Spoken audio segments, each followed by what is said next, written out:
Hello and welcome to the Game Theory Podcast. I'm your host, Sam Vecenie. Today we're doing a special edition of Power Tankings where we talk about the worst teams in the league. But this time we've got a bit of a special bent to it. We're going to talk about the teams that most need Cooper Flagg this year and the number one overall pick in the 2025 NBA draft. But first, let's hit the music.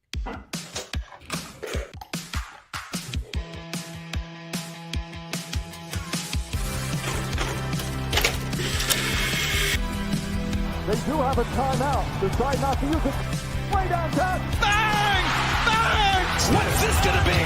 Wow! Are you kidding me? Hello and welcome to the Game Theory Podcast. I'm your host, Sam Vecenie. But if you watch the tape, what you will see completely orchestrated this game. What's going on, Bryce? What's up, Sam? How are you? You know, the only thing that makes me more frustrated than whenever somebody else does something ridiculous is when I do something ridiculous. And we're an hour late starting this podcast because I went to help my dad move cattle this morning. We corralled and loaded 200. Which, by the way, just quick pause on this. Bryce texted me, oh yeah, I have to go help my dad move some cows this morning. And, you know, you just never know whether or not they're going to actually move. And I was just like, okay, oh my God, you live a different life. I mean, listen, you get out there. Sometimes it goes smooth. Sometimes they get out. Sometimes they don't do what you want. They are cattle. You can't reason with them, right? So it just kind of depends on the day. Luckily, it went smooth. We corralled and loaded 260 head of cattle to go to sell on Wednesday. And I go to my dad's house. We have lunch. We watch some basketball, Iowa, Nebraska, a little bit of Drake and Bennett Sturts. And then I grab my Yeti and I get in the car and I drive home and I go on a walk because I like my walks. It's peaceful. And I start setting up to record and I go, oh my gosh, I do not have my MacBook. And I absolutely need my MacBook, obviously, to record. So I drive the 30 miles one way, 60 miles both way, all together to go get my MacBook and get back so we can record. So I apologize to you, Sam, and I apologize to the live viewers and listeners. This one is on me. This one is also on me a little bit because I texted you what? We always try and figure out the time that we're going to record the night before. And it's daylight savings time today. And I was like, oh yeah, like we'll just record at 8:30 a.m. my time. You know, that's typically 3:30 Bryce time. And then I realized, oh shit, if we do that tomorrow, it's going to be 7:30 a.m. my time. And you know, look, it's a off day here in Australia. I don't know. I truly have no idea why my wife is not working today, but because of that, like most of the time when my wife works, I'm up at like 6 o'clock, 6:30, something like that. And it would have been okay to record that early. But because of that, I wanted to give my wife like a little bit more time to sleep in and everything without my alarm like blaring before we have to get up. And didn't realize daylight savings time in the US was today as well. So that's where we're at. That's why we're a little bit late today, but we're going to have some fun. We're going to talk power tankings. We're going to talk about some of the worst teams in the league. Why did I decide that I wanted to talk about some of the worst teams in the league? Well, later this week, I'm doing an episode on the Los Angeles Lakers with Jovan Bua. Bryce and I will also record later this week. But, you know, if I'm going to talk about the Lakers and the team that everyone seems to be like a little bit frustrated about, like people talking about constantly, I am also going to make sure that we talk about the teams that people aren't talking about all that often and have some fun with it, right? So we're going to do power tankings today, and we're going to do it with a special vent. But first, before we break down that special vent, I just want to ask you guys, if you're listening on the podcast feed, if you're watching live, if you're watching later on down the road on YouTube, hit that subscribe button. It's just right below the video if you're watching on YouTube, or just go over to YouTube, search Game Theory Podcast with Sam Vecenie, hit the subscribe button. It is the best way to see Bryce and I record this thing live, know when the show is going live. It is so much easier just to see when the show is coming. Go over to YouTube, hit the subscribe button, or just look right below this video and hit the subscribe button. Whatever you can do, it really helps support the channel. We're going to do this Power Tankings episode on the basis of who needs Cooper Flagg the most. In theory, you would think that could be based on record, and record certainly plays a role in it. But it's more than that to me. It's a lot more than that. Like, what team does not have like a star of the future? Yep. What team desperately needs to like get out of the tailspin, frankly, that they could be in right now? What team needs, somebody that can be like a serious individual on some level? Because Cooper Flagg is a culture like builder unto himself in a lot of ways, because of how competitive he is, because of how like much he cares about this and how hard he wants to work at it. If he's the guy that you're building your team around moving forward, and as soon as the team that drafts him picks him, that will be the case. They will be building their team around Cooper Flagg moving forward. Standards are going to raise in the building. I can promise you that. And if there are guys in that building not ready for those standards to raise, I don't know how long those guys are going to be for that team, because Cooper is not going to be happy about it. It's funny because last year didn't have one of these guys. We didn't use the phrases face of the franchise in last year's draft, right? Whether you liked Alex Sarr or Risa Shea or whoever, Steph Castle, you weren't looking at those guys as going into their team and being the face of the franchise from day one. And that is what Cooper Flagg is, pretty much no matter where he goes. And the other thing that is often talked about with this, I know Pistons fans talked about it when Cade was drafted, was the clock starts immediately on your organization whenever you get a player like that to start building around him. Now, different cases, that clock, probably a year, maybe two, but like even with Cade, it was like, hey, is he going to start wanting out if they continue not to win? Like if they continue not to put people around him, is he going to demand a trade? Like stuff like that. That's what you get. It's a huge positive for your organization. But to your point, you now have a face of the franchise, and your organization has to operate like they have a face of the franchise. And for me, there's only one of those guys I say that automatically about, and that's why this is so important to have this conversation. Dylan Harper is really, really good, and I think for both of us, solidly number 2.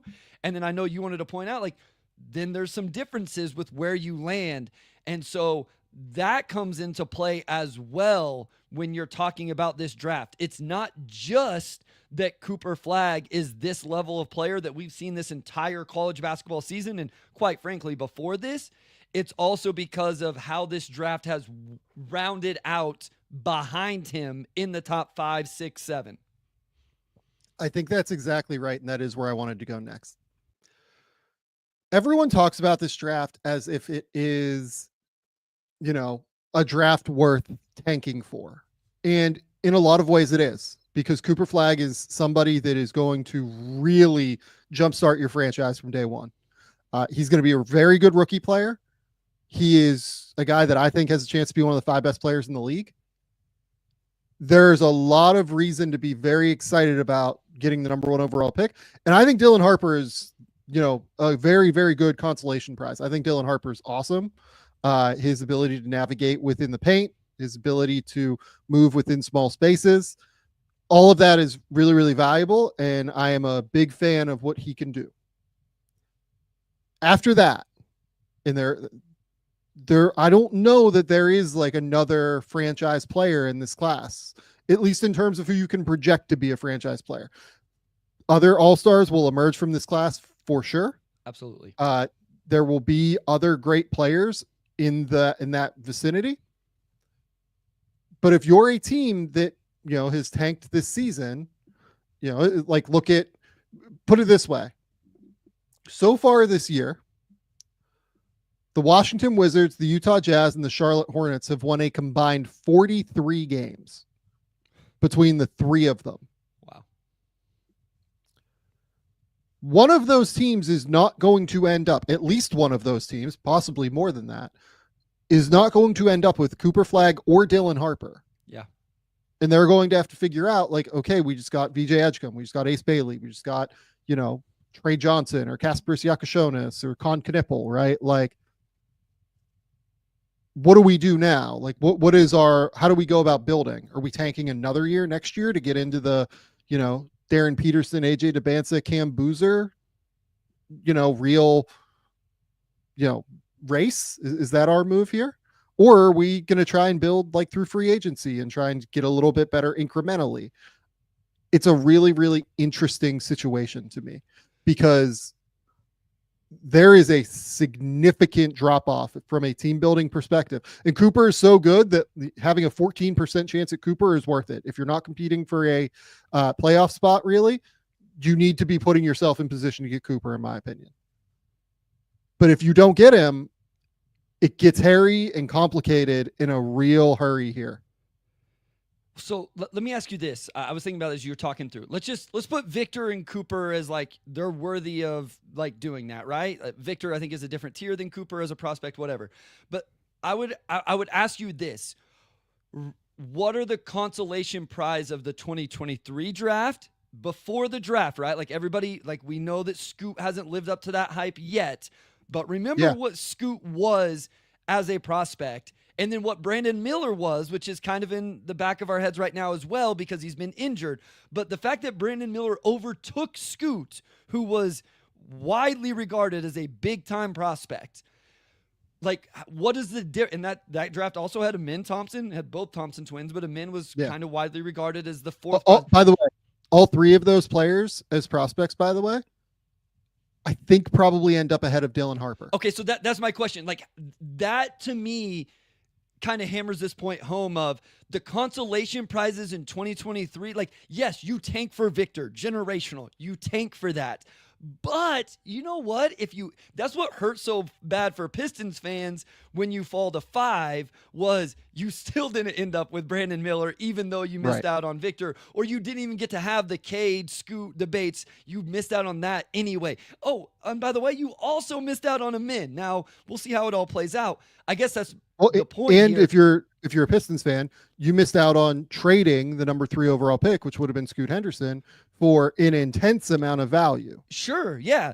None of that's happening here, to your point. And this isn't to diminish even a Dylan Harper, who I think I agree with you. Like, I went back and looked through some stuff because I had somebody like, how excited are you about Dylan? I'm like, not quite. And I think I'm there. But it's like, none of those guys, I think Brandon Miller would be higher than an Ace Bailey. Scoot would be higher than Ace Bailey, like, or whoever you have at number 3. VJ, Kasparis. If you're a Trey Johnson guy at 3, sure, go crazy. But all of those guys in 23. So that hammers the point home that the consolation prizes aren't quite as good in the pre-draft as 2023. And that's why it almost makes it more important that you get number 1, even if Cooper isn't the same level of prospect as Victor was. Yeah, no, I don't disagree with that. So that's where this draft gets very, very complicated. This thing is going to be really, really interesting to track as we move forward throughout the rest of this cycle. So let's get into the power tankings. Let's talk about the teams that most need Cooper Flagg as of right now. But first, shout out to our good friends over at PrizePicks. PrizePicks is the best place to get real money sports action with over 10 million members and billions of dollars in awarded winnings. PrizePicks has made daily fantasy sports accessible to all. We love PrizePicks here at Game Theory because of how easy they make it to get real money sports action. They put their members first, so all withdrawals are fast, safe, secure. And when my picks hit, I can get my money in as quick as 15 minutes. If you think Stephen Curry is going to get more than 5 threes in a game next week, if you think that Shai Gilgeous-Alexander is going to keep going bonkers during this MVP race, we just saw him go for 40 against the Denver Nuggets earlier today. You can make those picks in 60 seconds or less and turn your sports opinions into real money all season long over on PrizePicks. Download the app today and use the code GameTheory to get $50 instantly after you play your first $5 lineup. Download the app today and use the code GameTheory to get $50 instantly after you play your first $5 lineup. PrizePicks, run your game. Okay. The way that I'm going to order this, Bryce, is I've gone 13-1. Oh, okay. Here. Okay. Actually, 14-1. I'm sorry. I did rank one additional team that is currently outside of the lottery, I believe. Let me confirm that. No, they are not. No, they are no longer outside of the lottery. I'm sorry. I don't know who this additional team that I have is. No, no, it's all the lottery teams. We're good because Atlanta has jumped Miami is what happened here. So it's all the lottery teams. Okay. The team that least needs Cooper Flagg is very, like, to me, this is like very clear, right? It just is San Antonio. Like, I'm sorry. They rank 14th here in this thing. They have Victor Wembanyama. Like, it's just the reality of you already have the superstar. Look, they have a better shot than a few teams potentially to end up with him because they have a 4.5% chance at the number 1 overall pick. Plus, if Atlanta misses the playoffs, they're going to get like an additional 1 to 2%. So they would jump up to like 7th or 8th in terms of like the ability to get Cooper Flagg in terms of, you know, potential on lottery night at least. But you have Victor Wembanyama. Like, look, at some point we will also do the podcast what teams would be most fun for Cooper Flagg to go to. Sure. And honestly, San Antonio might be number 1 for me on that list. But they are the team that needs him the least, I think, at this point, just given that they have Victor already. I mean, when you just look at these teams and you say, okay, let's line up the best player on each of these teams, especially when you account for youth, maybe not even having to account for youth, the Spurs have the best player, right? I mean, I don't know that there's a huge debate there even, Sam. I mean, the best player is 21. Yeah, and especially if you account for age. But Sam, he was 5th on our MVP ballot before he had the unfortunate blood clot thing. And my guess is, based on the fact that we each had different guys, and then another name that we talked about may end up being there, is short of 65 games and is currently week to week to close out the season with an injury. My guess is Victor would have finished first team All NBA this season. And so, like, to your point, when we look at this, not solely, but I think in general, from who needs that star level face of the franchise, I think it does make sense. That doesn't mean San Antonio's the most talented team we're going to talk about or like has the most amount of young talent. But when you're talking about the guy, I think they're the team that obviously has that already. Yeah, no, I think that's right. So we don't have to spend a ton of time on San Antonio. The other team we don't spend a lot of time on, and again, as much as I'm sure Ime Udoka would love this guy, and as much as I'm sure that, you know, he'd be an amazing fit in Houston, and to be honest with you, like, I really considered, okay, like, should I rank Houston higher here in this thing? Because their team is about to get a bit more expensive, which means it's about to get a little bit harder for them to like go out potentially and find like that superstar, but they have so many trade assets at this point to be able to go out and find that superstar that I just couldn't get them higher than 13th. And the reason that San Antonio is higher is they already have the number 1 guy in Victor, even though the Rockets are a better team this year. Yeah. But the Rockets are the 13th team here. And by the way, the Rockets have a currently 1.5% chance at Cooper Flagg based on where Phoenix is in the standings, because the Rockets get Phoenix's first round pick this year. Yeah.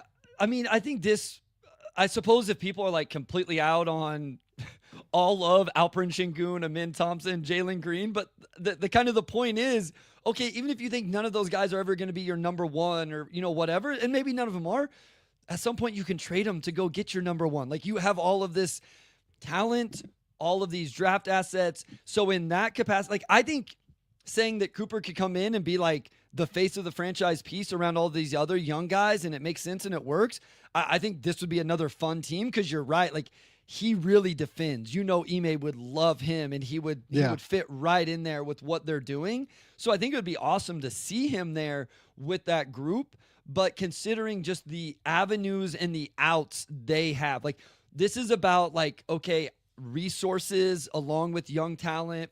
Like, Houston just has so many avenues, so many options to make that move. When really, to me, it's about when does Houston decide to do it? When do they cash in their chips, and do they do it correctly?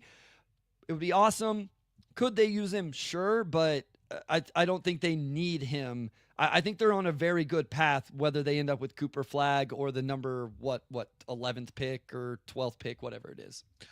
Totally. And honestly, like I think that pick would be an interesting trade chip for them, in all honesty. Like I don't really know who the guy is that makes a ton of sense for them on the board.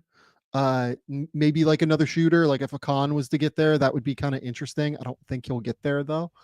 They could probably use a little bit more shooting and spacing, but like the thing is that you have to take players that the coaches are going to play. I think Ime would play Khan. Like I think Ime would like enjoy having somebody who like plays that hard and is that competitive on the court.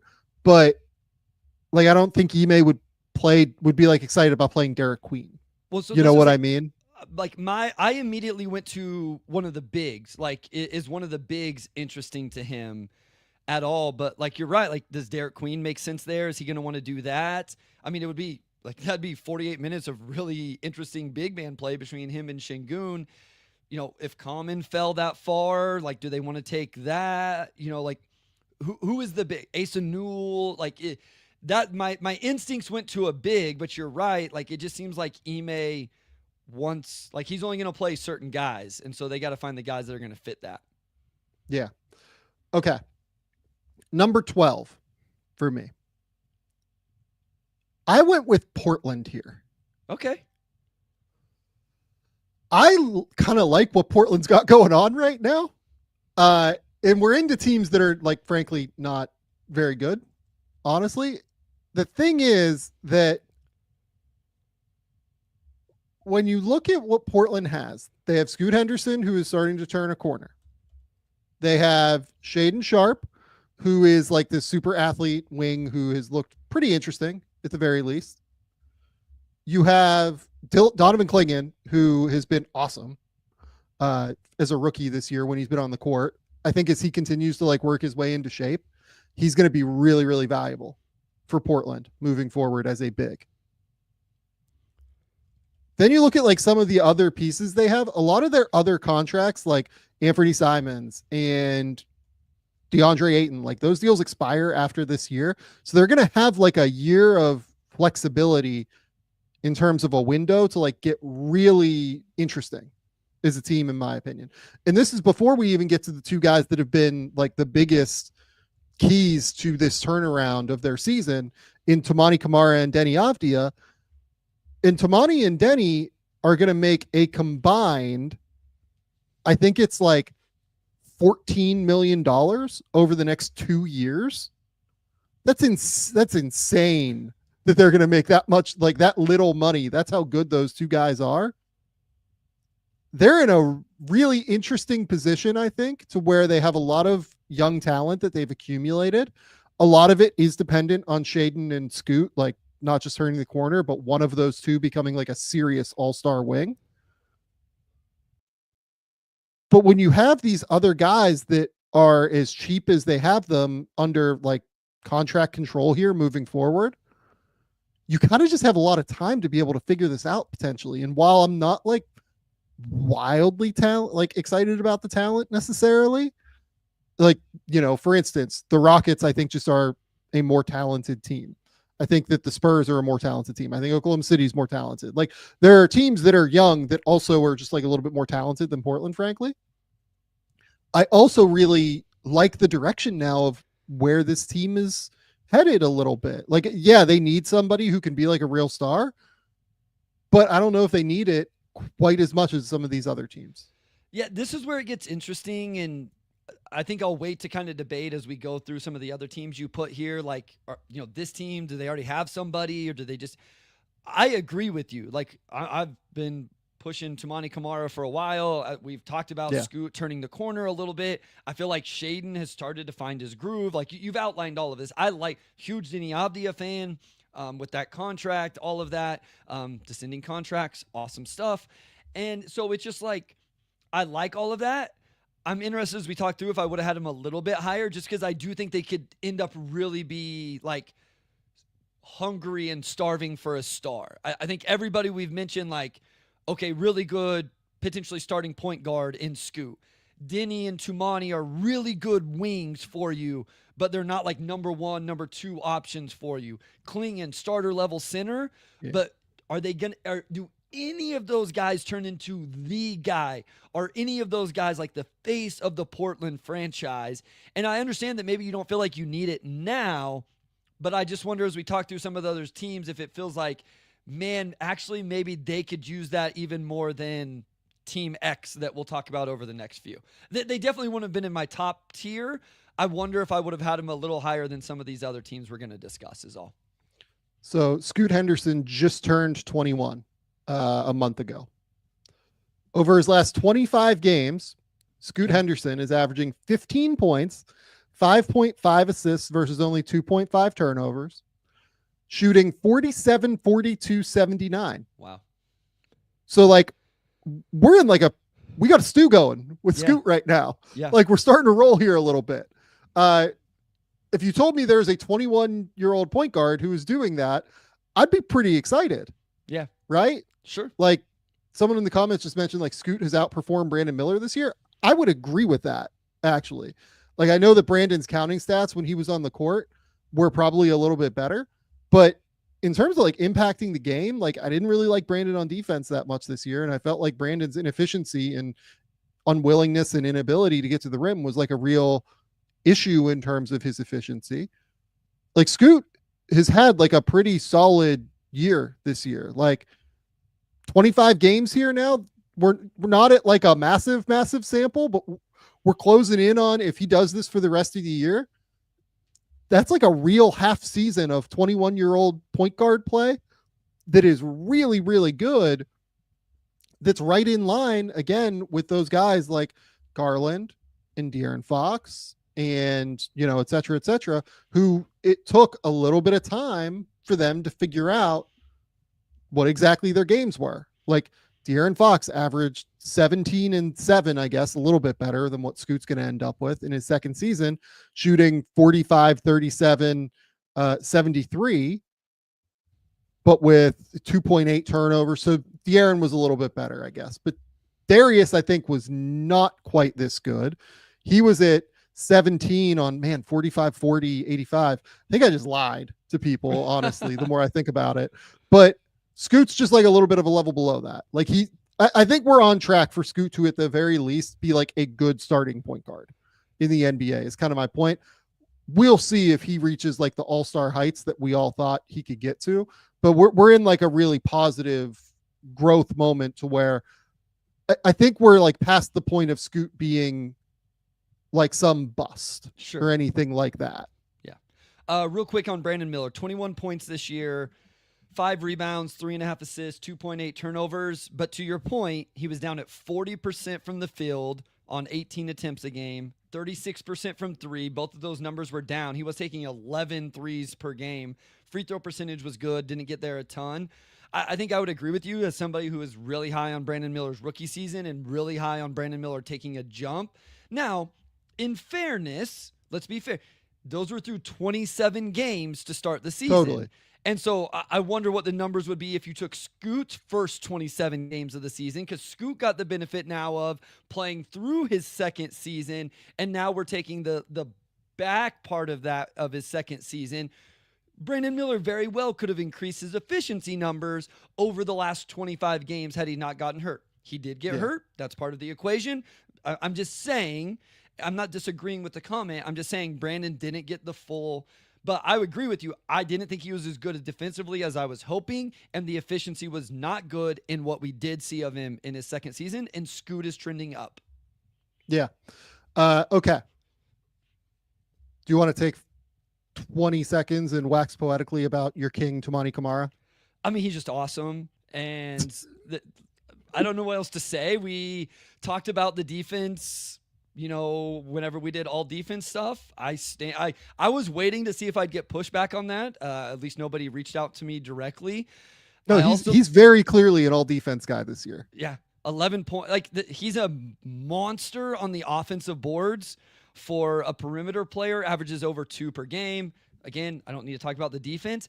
I think what I'm kind of intrigued by is he's 37% from 3 on 4 attempts. I mean, he's one of those offensive guys. Like, he's never going to be a number 1, number 2 option, number 3 option, but he understands his role and he knows perfectly how to play out of the corner. He knocks down catch and shoots. He's getting to the point where I think I trust him to knock down catch and shoots. He can attack a closeout. He cuts, and then he destroys you on the offensive boards if you lose track of him. I just think he's making himself into a viable offensive player, which is all he needs to be to go along with all defense level on that end of the court. Yep, that is right. Okay. Number 11. I debated having this team way higher. They were the hardest team to place, maybe. I assume I know where you're going with this one. I have Philadelphia. Yeah. You can make a case that they might need Cooper Flagg more than like anybody but the like bottom 3 team group, right? Or you can make the case that like Joel Embiid's going to be fine after he gets like rest this offseason, and Paul George is going to be fine, and Tyrese Maxey's going to be fine. Like I'm willing to hear out either argument on this. There's a real chance that they desperately need Cooper Flagg more than like anybody else does in the league, because if Paul George and Joel Embiid are taking up 2/3 of your salary cap basically over the course of the next 3 seasons, you need somebody who's like relatively cheap who can actually really step in and play and be like a serious dude. I placed them at 11 because like they do still have 3 all-stars on their team. It's just whether or not those guys are going to play at like all-star caliber level moving forward. Your rationale makes sense. This was one of the first teams that I'm like, Sam, this team has Joel Embiid, Paul George, and Tyrese Maxey. How can we say that they need Cooper Flagg more than the Blazers do?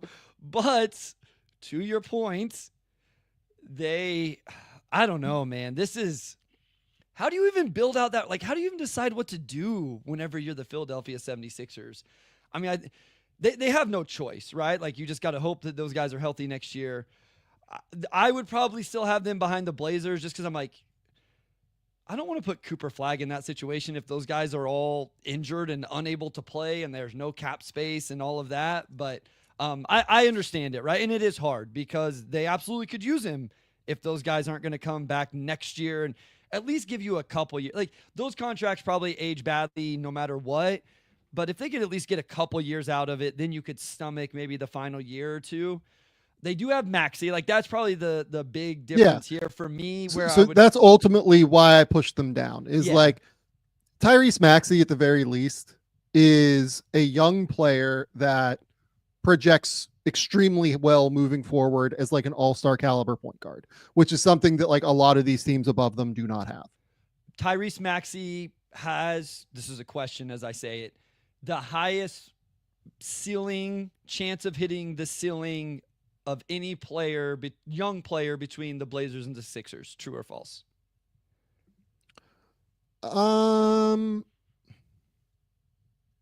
I think it's very likely that Maxey is probably the best player on either of those teams. Yeah. As much as I like Scoot and as much as I like some of these other guys on Portland, you could honestly make a case for me that like if Denny was to take another step forward next year, the value of Denny on that contract, even if he is like slightly worse than Maxey, would exceed the value of Maxey.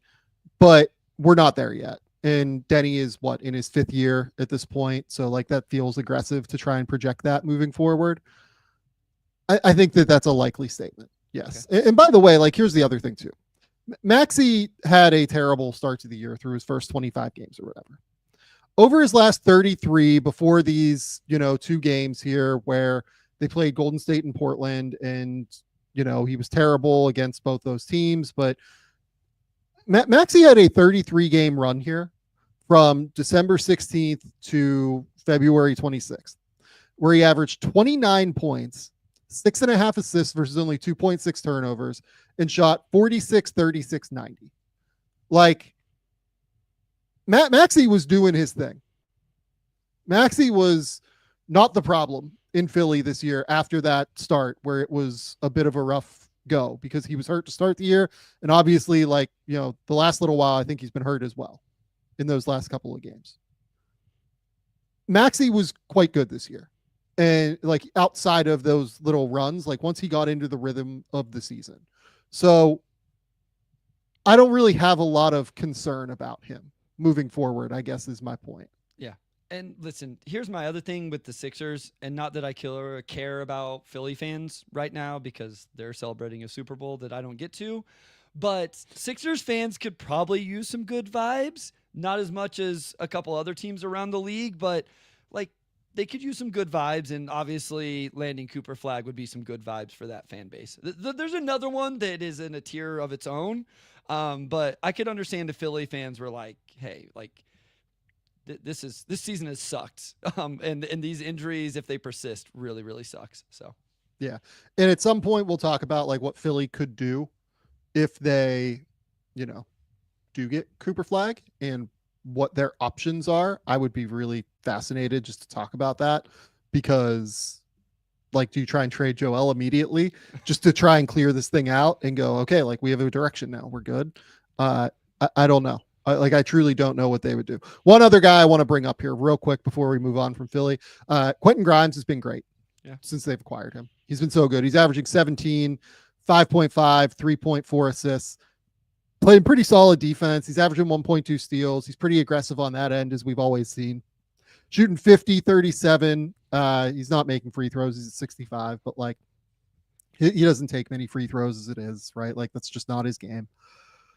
He's been really, really effective, and he looks like a keeper for them too. So like you have your backcourt here moving forward that I think blends really well together now in Maxey and Grimes.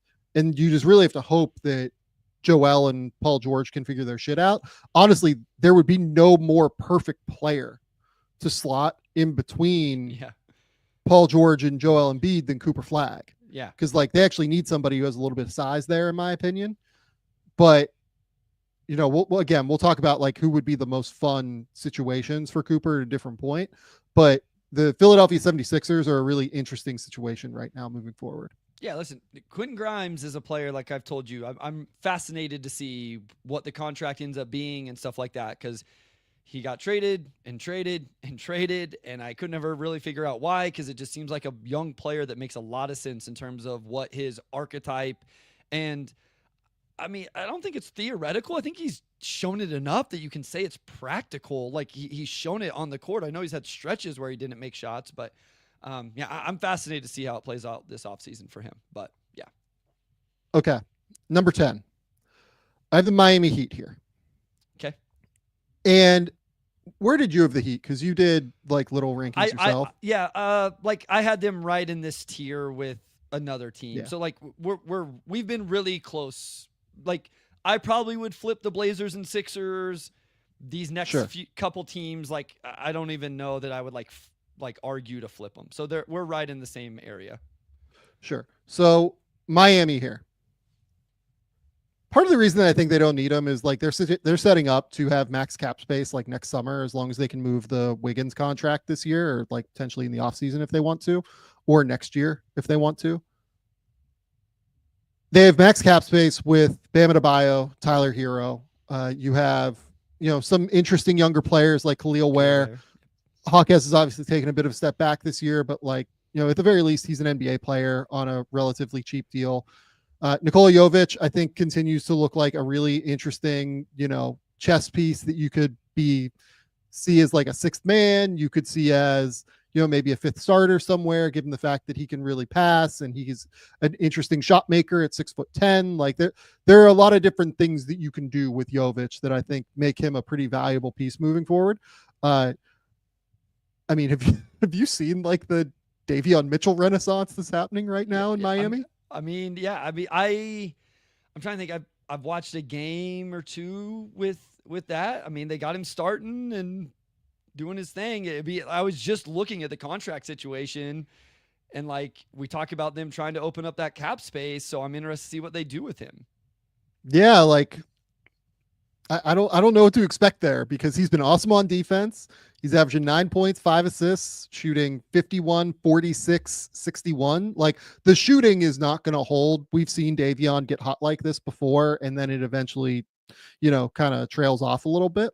But he looks like a potential NBA player still moving forward. And that's a great scheme that like kind of works toward accentuating what he does in terms of his aggressiveness that I actually quite like. Like I like the idea of him and Hero next to each other.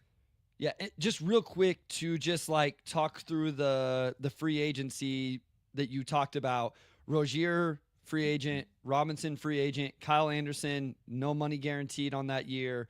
Highsmith, Love, all of these guys free agents. You have some of the rookies deals. As you mentioned, Wiggins has a $30 million player option that year. Even if he keeps that, which I assume he will, unless he really just kind of turns his career around. I know he has this year anyway, but he's going to be 31 at that point. It's still an expiring deal. Salary cap will have really jumped. Like, my guess is, unless he just really falls off again, they'll be able to move that at a relatively low price. Don't you think? Like an expiring Andrew Wiggins, like the way there'd be no problems there. Like at one point it was like you had to really attach assets to Andrew Wiggins when he still had 3 years on it. If he continues just to play at what we've seen right now, and now it's down to 1 year and you want to get off of it, I think they'll be able to do relatively easy, when the time comes. So that's how they get to the cap space you're talking about. No, I think that's right. So look, you're looking at a situation where next summer they're going to be in Miami where everyone wants to live, no state income taxes, 2, all-star players, say whatever you want about Bam Adebayo's season this year, say whatever you want about Hero making the all-star game, but both of those guys have made all-star games within the last 2 years, frankly. You have a great coach in Eric Spoelstra. They're just very well positioned here moving forward. Honestly, I should probably have them lower. They just don't need Cooper Flagg, but if they got him, I mean, again, like this is a team that would be incredibly fun if they got him. Yeah. Him and Bam would be a blast on the defensive end, Sam, whenever you just think about the versatility of both of those guys and the ground coverage, what Cooper does off the ball defensively. That would be a heck of a starting point for a defensive infrastructure. And that would be a blast on the defensive end. Yeah. Okay. Number 9. I have the New Orleans Pelicans here. I'm sorry to New Orleans fans. Like, I get that they're 4th right now. I get that they are 17-47. And there are some real questions here moving forward, which is why I have them below like a couple of other teams. But man, they still have Zion Williamson, and that's a complicated situation that we've talked about ad nauseum the last like couple of weeks. But having both Zion and Trey Murphy and Herb Jones as well, like you have one of the 5 or 6 best defenders in the league in Herb Jones. You have Trey Murphy, who has taken an enormous leap, like regardless of what is happening this season. It's a huge thing for New Orleans moving forward that Trey Murphy is averaging 22, 5, and 4 this year, shooting 46, 36, 89. And has taken on like a significantly larger load in terms of his creation and like ball screen repetitions and everything. Like if you look over the last 36 games, he's actually at 23, 5, and 4, shooting 47, 38, 90. Like it's been pretty ridiculous with how impressive he has been this year. Just those 3 alone, like, you have a potential top 5 player in the league if Zion can get a full season of health. You have Trey Murphy, who I think is tracking. I don't know about in the Western Conference, but like there are some all-star outcomes for Trey Murphy, I think, still moving forward. And you have one of the best defenders in the league. And also you still have whatever DeJounte Murray is. I don't know. Yeah, I don't know what this is now moving forward. Yeah, they're one I always struggle with, and we don't need to go down this path that we've gone down, as you mentioned. It's like how much you even consider Zion here.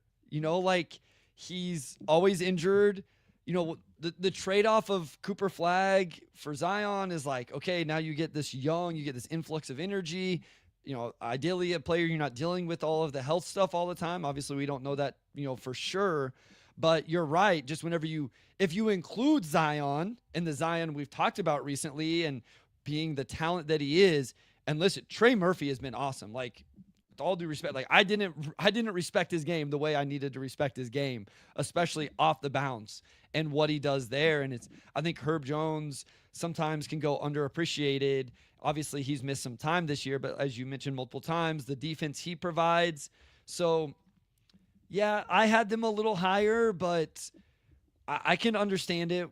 like whenever you just look at the talent they do have, I still think it'd be interesting to see how that would look for them and what they would ultimately then decide to do with Zion if they did get Cooper Flagg. I think that would be a fun, interesting decision. But they do have some interesting talent there. I think that's right. Okay. Next, I have the Atlanta Hawks. Okay. I wasn't sure how to rank Atlanta versus New Orleans. Atlanta does still have Trae Young. Mm-hmm. There have been swaths of this season where Atlanta has been like quite competitive. Oh, by the way, do you know who's currently leading the Southeast Division? Are they? I don't even look at divisions. Are they leading? They are leading the Southeast Division at 30-34. It's funny. Sam, I literally haven't looked. Like, I just look at the playoff records, right? Yeah. Like I just go to that and I just go to the East. That is amazing. Yeah, no, like we're in a place where the bottom two seeds, like forget just like in the the play-in race and everything, where we've talked about that, race for the 10 seed. Atlanta and Orlando right now are the 7 and 8. They are 30-34 and then 30-35. And then, like Miami right now is 29-34. Like, wow. The bottom of the East is, because of injuries, like, let's be clear, Orlando would be way better than this if, they had been healthy the whole year. And, Miami has dealt with the Jimmy Butler thing the whole year or for a large swath of this year. And then Atlanta is without Jalen Johnson as well. Like Atlanta would be better if they had Jalen Johnson for sure. It's an interesting situation in the Eastern Conference, man. I never look at divisions, but this is cracking me up because the Detroit Pistons, the number 6 seed in the East, are 18.5 games back in the Central Division at 35-29, while the Miami Heat are half a game back in the Southeast Division while holding down the 9th spot in the East at 29-34. This is amazing. I love it. Yeah, the Pistons would be winning the Southeast Division by 5 games right now. They are currently in 4th in the Central Division. This is amazing. It's amazing. I love it. It's amazing. Okay, but let's talk about the Atlanta Hawks. So the Atlanta Hawks, I think, have built like a really fun roster that I enjoy watching, especially early in the year when Jalen Johnson was healthy. Trae Young, say whatever you will about the efficiency or whatever, and he has not been particularly efficient this year. His playmaking ability and passing ability and creativity is so serious that, like, I just truly enjoy watching this team, having him as like, he is really the only creator out there for them with Jalen Johnson. Without Jalen. Yeah. Like, and Jalen is fine in the half court. He is much better like when he's in like transition, like getting a chance to like really run the like show a little bit out there, like when there's some space and time for him. Right now, like if you watch like Hawks games, he feels pretty alone in terms of the creation that he's responsible for. But I will say that with Dyson Daniels, with Zach Ricochet, with Jalen Johnson, with Onyeka Okongwu, with some of these other guys that they have moving forward, and Terrence Mann, I actually like the idea of what they're doing, and I think that this is the right roster build for a Trae Young team. And then, oh, by the way, like if they ever decided to move Trae Young, they would get a lot of assets for Trae Young. Depending on like what he says he's going to do once his contract starts kind of getting close to the, window here. And we're not that far off of Trae, potentially, if he wanted. I'm not saying he's going to, I'm not saying that he ever will do this, but like if he wanted to make some noise, like he has 1 year left on that deal before a player option in 2026-27. Like this summer could get complicated. And to be clear, I know people, well, who's going to have cap space? That's supposed to be the year everybody is gunning for to have cap. Like we just mentioned the Miami Heat. I'm not saying Trae Young is a target for the Miami Heat. I'm just saying it seems like that tends to be the year you always hear people bring up. oh yeah, that they want to be free agent players in that season. They want to be free agent players in that offseason. Trey could use that as leverage in terms of, hey, I have a player option. I will opt out when theoretically right now, 2 years away, there's could be some money out there that teams are going to be willing to spend. So that is, I would agree with you 100%, Sam. I do think Atlanta has been smart in the way they've built this out. We've referenced it multiple times, them winning the DeJounte Murray for Dyson Daniels trade. Dyson Daniels, the defensive playmaking and disruption numbers are unreal. Like they were reading him off on the Hoop Collective the other day, like how many more deflections he has than the next person, which is, I think it was Kelly Oubre, which is kind of amazing. How many more steals he has than the next person. I continue to be impressed by how he's figured out the offense. I think he works really well around Trae Young. Obviously, a great compliment defensively. I think Riza Shea is going to be good. I think he's in a really good scenario, too, where like he's the third option on that team moving forward behind Jalen when Jalen's healthy. Love Jalen Johnson. Does Okongwu end up being the guy in the middle? I don't know. Is he going to be good enough for that? They're finding that out down the stretch here. But I agree with you at least that they're building this out. I'm trying to see if I can make an argument for them to be lower. Like, I don't think, like, in terms of, like, should the Pelicans actually, should they have been mentioned before the Pelicans or somebody like that? I don't know that I can. Yeah, it's funny. I keep looking at the Blazers now as like maybe a team that went off the board too soon. But maybe honestly they could be, but like the thing with the Blazers is like they get flexible here like soon is kind of why I like them. Honestly, I probably should have had like Philly and Miami ahead of the Blazers or like below the Blazers. Looking at it, like I probably should have the Blazers at 10th. Sure, but New Orleans is pretty inflexible here, and they have like a complicated situation with Zion. Yeah, Atlanta. I mean, here's the other thing about Atlanta, like. They either have to pay Trae Young like a serious max, not like a smaller max. Like they have to pay him like a real deal, like 30 to 35% of the max contract, depending on if he can make All NBA next year, or they have to probably move on, right? Yeah.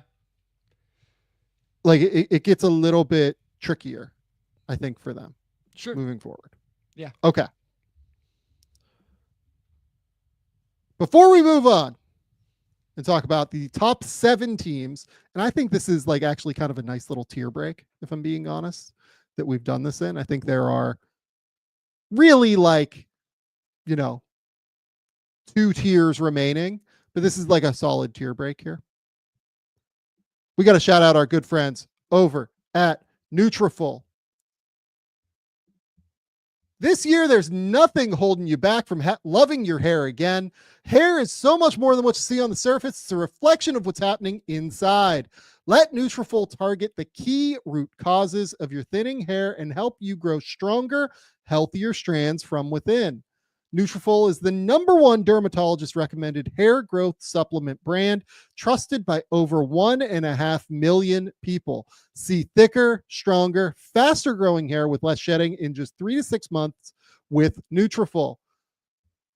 This thing is physician formulated. It's 100% drug free in terms of ingredients. NUTRAFOL is always going to support healthy hair growth from within by targeting key root causes of hair loss. It can be stress, it can be hormones, it can be aging, nutrition, lifestyle, your metabolism, whatever it is. NUTRAFOL is going to target it, and they're going to try to promote strong hair growth. Start your hair growth journey with NUTRAFOL. For a limited time, NUTRAFOL is offering our listeners $10 off your first month subscription and free shipping when you go to NUTRAFOL.com and enter that promo code Game Theory. Find out why over 4,500 healthcare professionals and stylists recommend NUTRAFOL for healthier hair. NUTRAFOL.com, spelled NUTRAFOL.com. Promo code Game Theory. That's NUTRAFOL.com. Promo code Game Theory. Okay. Next up, at number 7, I have the Toronto Raptors. Yep. The Raptors, are just in like a complicated situation that we've talked about ad nauseum that their fans don't seem to like think is as complicated as it is. They currently have Scotty Barnes, who looks like a, borderline all-star player right now. They have RJ Barrett, who has been a capable starting wing. Jakob Poeltl, who's a top 20 starting center in the league. I'd hear out higher than that, certainly.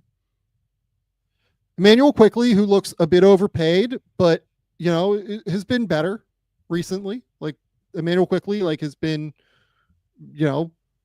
okay. I would argue, like, over the course of this last little run, particularly if you look at like their last 10 games before he sat this game against Washington. He had 20 against Houston, 23 against Philly, 23 against Miami, 23 against Philly. Overall, like 21 points on 44, 40, 85, averaging 4.8 assists versus 1.9 turnovers. Like, he looks like a good starting point guard, but he's making drastically more than starting point guard money at this point.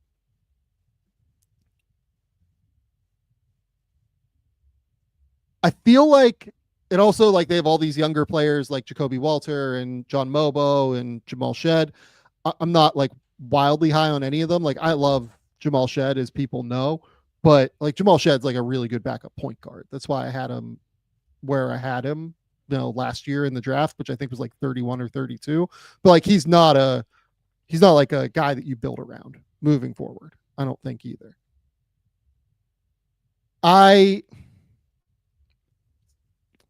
I understand. Plus, you have the Brandon Ingram deal. Like, that's the biggest thing here that I didn't mention. Like, Brandon Ingram just signed an extension there. I've seen him like shooting around recently. I'm not sure what it looks like in terms of him returning right now, but I mean, look, like, where do you think that this stands? Like, to me, they still need a number one. Like, they don't have their number one guy, and they're making their lives harder in terms of getting the number one guy. Is kind of where I'm at. Oh, shoot. Yeah, I was trying to do some math here I believe if I did my math right, their starting five next year will hit the salary cap. Like, just those five guys is essentially, I think the cap, I have it down here is I made a nice little sheet so I could reference stuff, is at 154.5 next year. And that's right around what those five guys will hit. So, yeah, I mean, as we mentioned on our last episode, somebody was like, why are you guys so high on the Blazers and not the Raptors? And it really comes down to the money you have tied up into all of these guys. And my thing is, okay, let's even go, let's say they figure it out, right? Like, they figure out who plays with the ball in their hands, staggering minutes, like BI maybe does a little more catch and shoot. Scotty does a little bit more like cutting off the ball, like some fun, maybe pick and roll stuff and facilitate that way. All that. To your point, who is the number one guy? And so, like, I think they think it's Scotty, for what it's worth. So is Scotty the number one guy if he doesn't have the ball in his hands, though? Like, that's where I struggle. Maybe he can be, but I'm like, then why did you bring in another guy that's going to play with the ball in their hands? Why do you continue to bring in guys that are like, to me, guys that are best with the ball in their hands, I think is the key. And they're not even guys that are bad. Like, that, you can't even, like, we traded assets and paid BI. Then you're not going to put him in position to be his best. You traded for Emmanuel Quickley and RJ Barrett. You're not, like, Barrett has been, I watch them and I get really excited about RJ Barrett. Like, I find myself gravitating to liking his game and liking him as a player. But then it's like, okay, if Scotty's your number one guy, I don't know, maybe he can do it as this like combo off ball, on ball guy. I don't see the vision. And I think Scotty is going to be an amazing number two, is where I'm at. Like, I agree with you. And that's no slight at him. Like, I think he's going to make multiple All-Star games moving forward. Like, I think he's going to be a great number two. For Raptors fans that are listening and get mad at me, I hope it works. I hope I'm wrong. I hope that, like, I just can't see the vision of how these five very talented basketball players work together. I hope I just can't see it. And that Darko is able to figure it out. I truly hope that. And then you have Grady Dick coming off the bench now, who's had an interesting year. And you mentioned, like, I love Jamal Shed. You mentioned Mugbo and Jacoby Walter, and they're going to have another draft pick. Like, it's going to be a talented roster, Sam. It's going to be easy for people to talk themselves into the Raptors being a top whatever talent in the East next year and being, the team that makes a jump in the standings. I really think they can be. I struggle how it fits collectively to, like, long-term competitive success. And I'll say it again for the zillionth time, maybe Masai is able to pull off a trade with these big contracts to go get that number one guy. And that's where it gets complicated for me. Yes. Because I think a lot of people are assuming that these guys have like a lot of trade value. And I think Scotty would have a lot of trade value. Like, I think there are people out there that would really just be comfortable doing that, but they're not going to move Scotty. I don't think Brandon Ingram is a positive asset on this contract. I don't think that Emmanuel Quickley is a positive asset on this contract. Good as he's played recently, but he's had some injury things pop up this year, and he's making, pretty significant money at $32.5 million here over the course of the next 4 years. So that's money that is locked in moving forward. And teams don't love money that is locked in necessarily. If you think Emmanuel is going to make a bit of a step forward toward being a top 10 point guard in the league, and you believe that he is capable of, that jump where he's a borderline all-star, then that deal is a real asset because he's locked in at $32 million on an even, salary for the next 4 years. It doesn't rise at all. Yep. Like that could be an asset, but it's not quite there yet. Pirtle is a good player. I think Pirtle is an asset for somebody, honestly, at $19 million.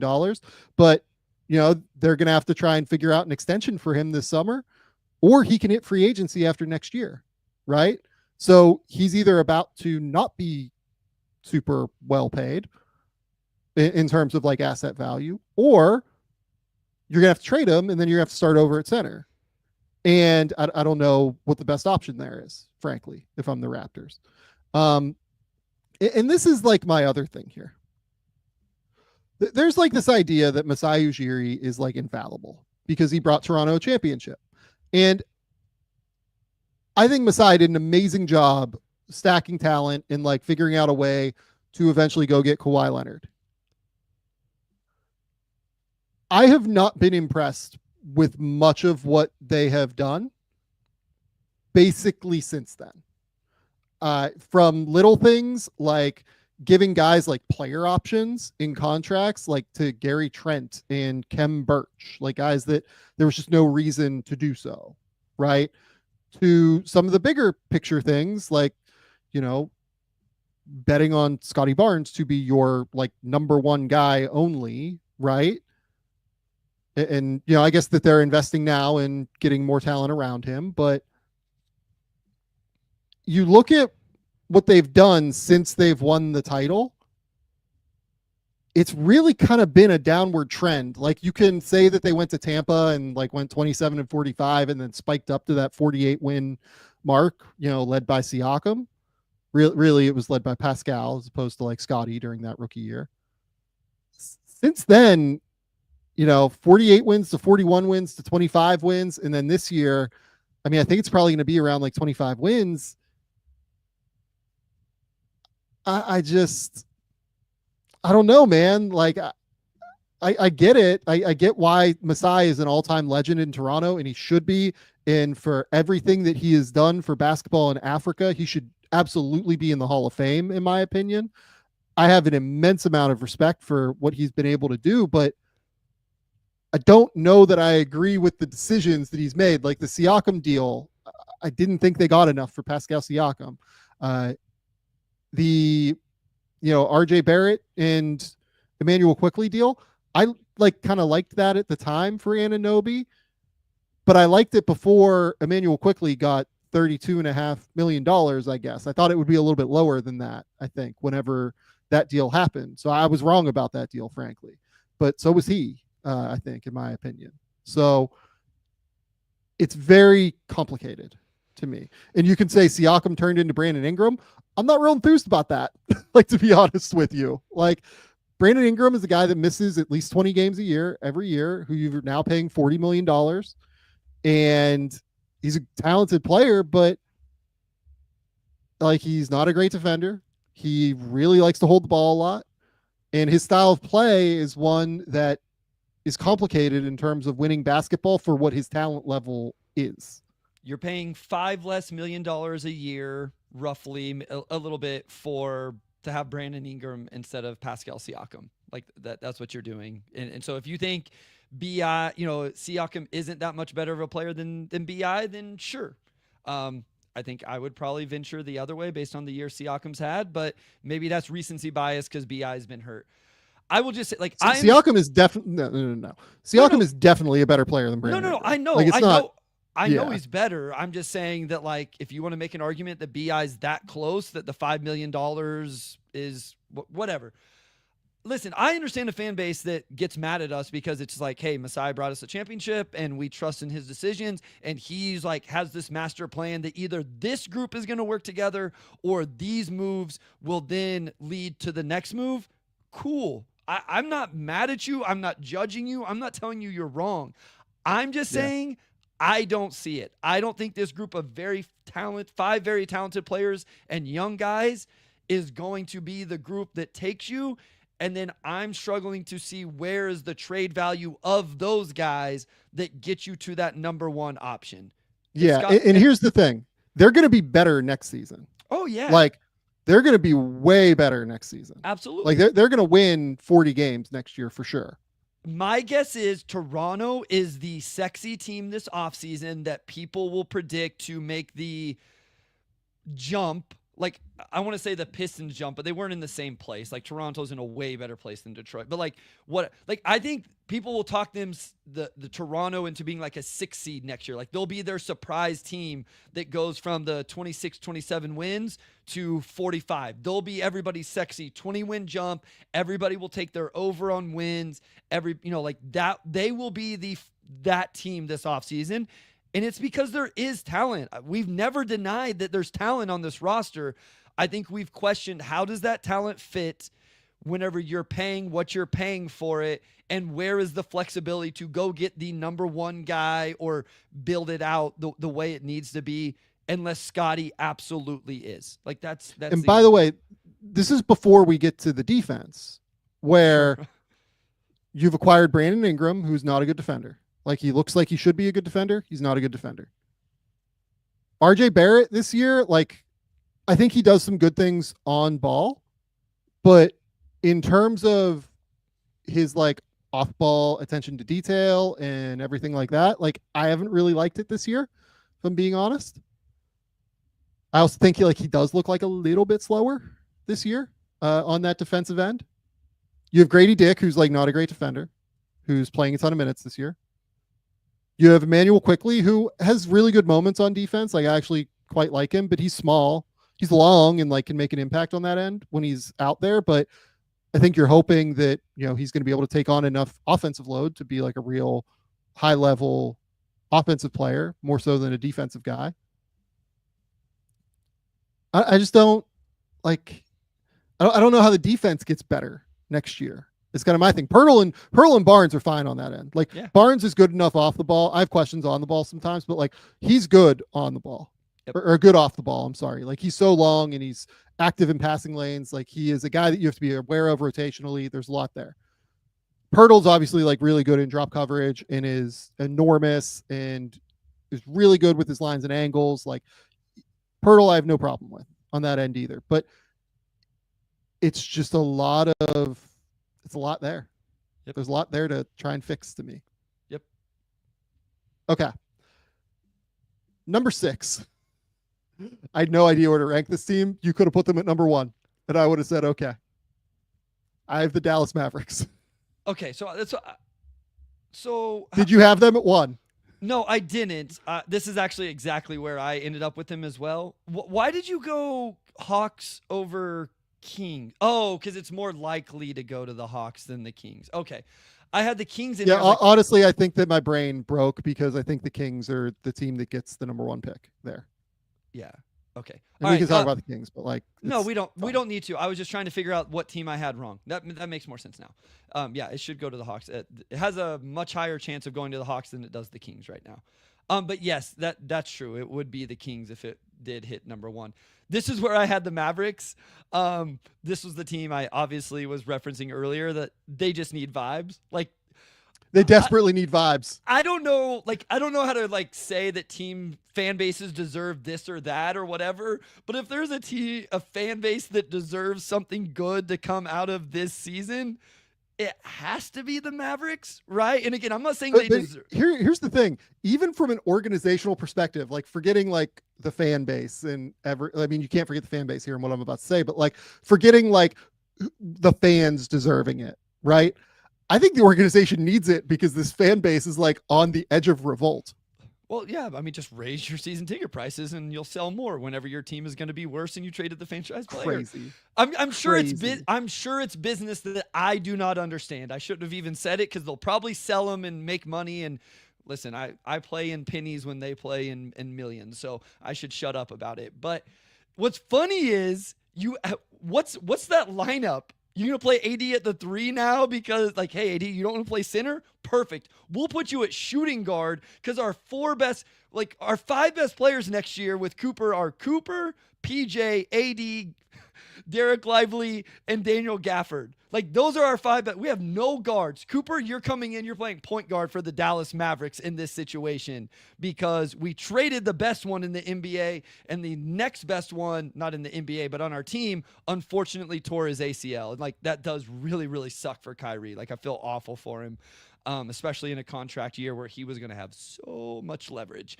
Oh, he still has leverage. That's No, the crazy thing. I know. Like he tears his ACL. They still kind of have to give him anything he wants. Unreal. Right. Sure. I don't know. Tell me what the next plan is. I have no idea what they're going to do. Like, whatever. Because somebody will give him money. Like somebody's going to give him a max. Yeah, elsewhere. and I assume Kyrie plays next year. It's just like, man, like this happened in into February, early. Like, it's going to be, I don't know. It's a tough scenario for them.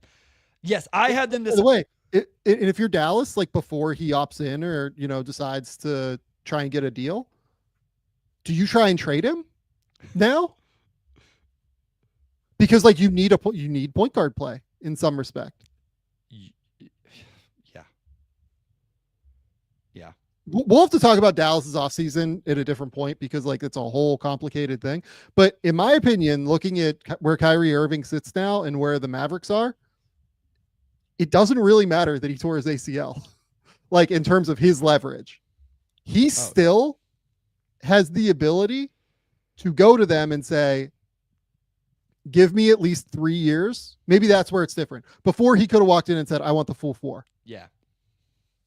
Maybe now it's, I still want a 3-year max because if I opt out, I'm still going to get a 3-year max from somebody else. Maybe Nico could ask Rob to negotiate that contract for him since Pelinka's really good at that. Oh my God, that's so rude.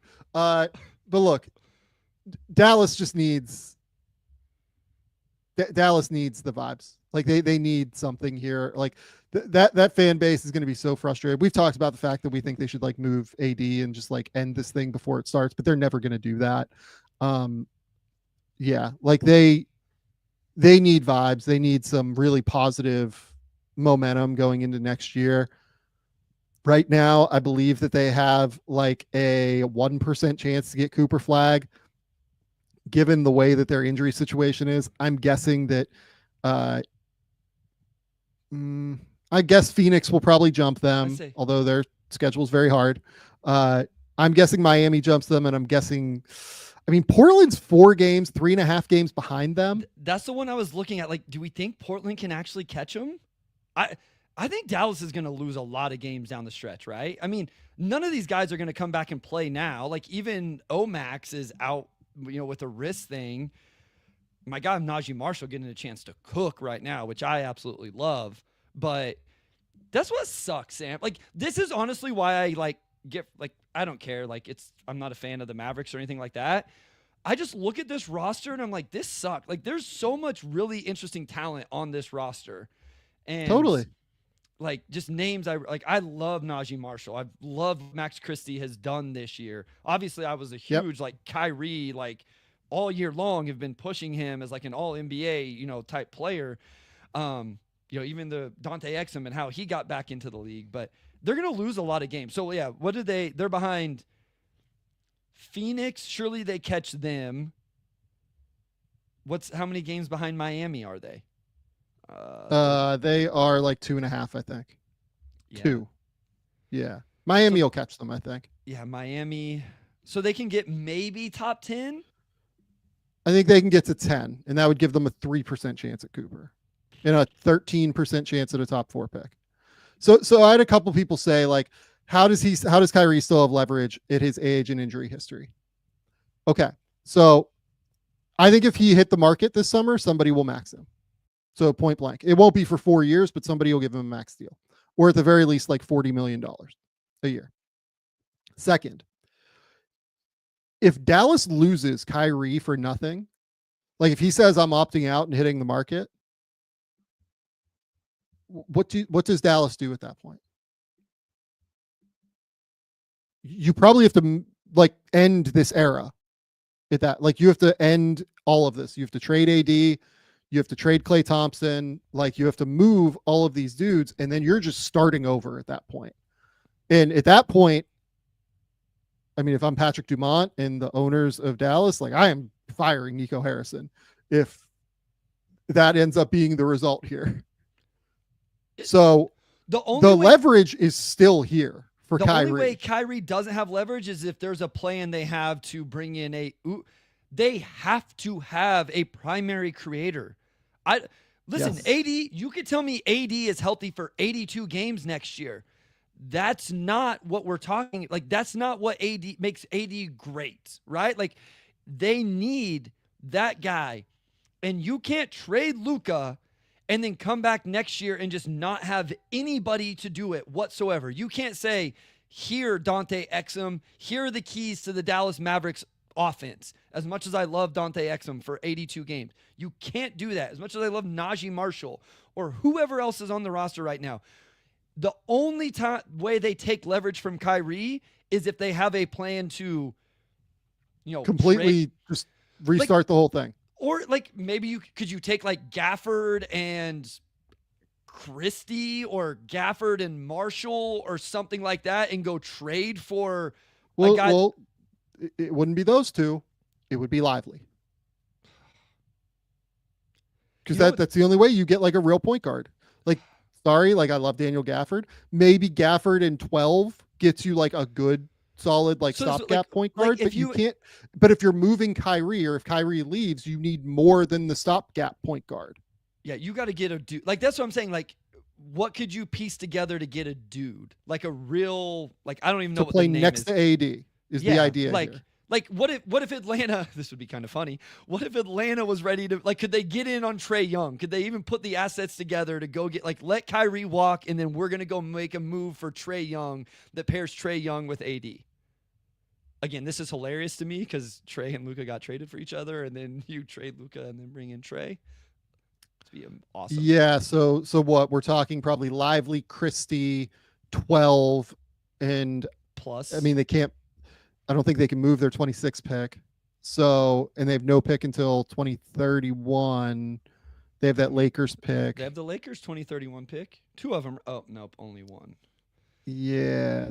They might be they might be able to do like Lively, Christie, and like 2 firsts, but I don't know if that gets you Trae, in all honesty.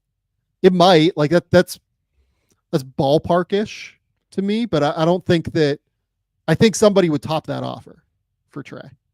I mean, that's the one, right? This stuff is always fluid and always changes. Like that's just the name we talked about earlier, and the one that like, I'm not saying it's realistic, but that maybe you could see on the move. Like no other primary initiators seem like that they would be. and like maybe his market's suppressed a little bit because like Houston, that's not, who controls the assets, right? Like Houston's not trading for Trae Young. Ime's never playing Trae Young, right? I mean, I would be but surprised by that. yeah. Yeah. OKC doesn't need Trae Young. I guess Utah could get in on it if they wanted. Utah could do it, but like is Trae going to want to stay in Utah when he has a player option for next year? That's the other thing is we just talked about Trae getting the new contract, so you trade for Trae Young. I mean, like, Orlando is a team that could do Trae. I think like they wouldn't do Franz, like this thing that I just put up on the screen. Like they're never trading Franz for Trae, but like they have enough younger players and assets to where they could probably do it. LaMelo Ball, they could trade for LaMelo Ball. That could be somebody that Dallas could go after. Sure. This is our point. This is why Kyrie has leverage, because he's gonna look at them and do the same thing. Like whoever reps him should do this. Who are you gonna get that's better than me? Even if I don't show up till halfway through and when I say show up, I realize he has a legitimate reason. But even if I am hurt, you can't walk into next season like without me at least on the roster coming back at some point. And so, like, I don't know. They're in a tough spot. But to be clear, if I was advocating and if I was like working in the Dallas front office, A, I wouldn't have traded Luka, but like B, like, okay, if they hired me to like take over the team now in this situation, you would reset. I would be advocating for resetting everything. Yeah. Yeah. Sure. I would be like, by the way, it would be really interesting.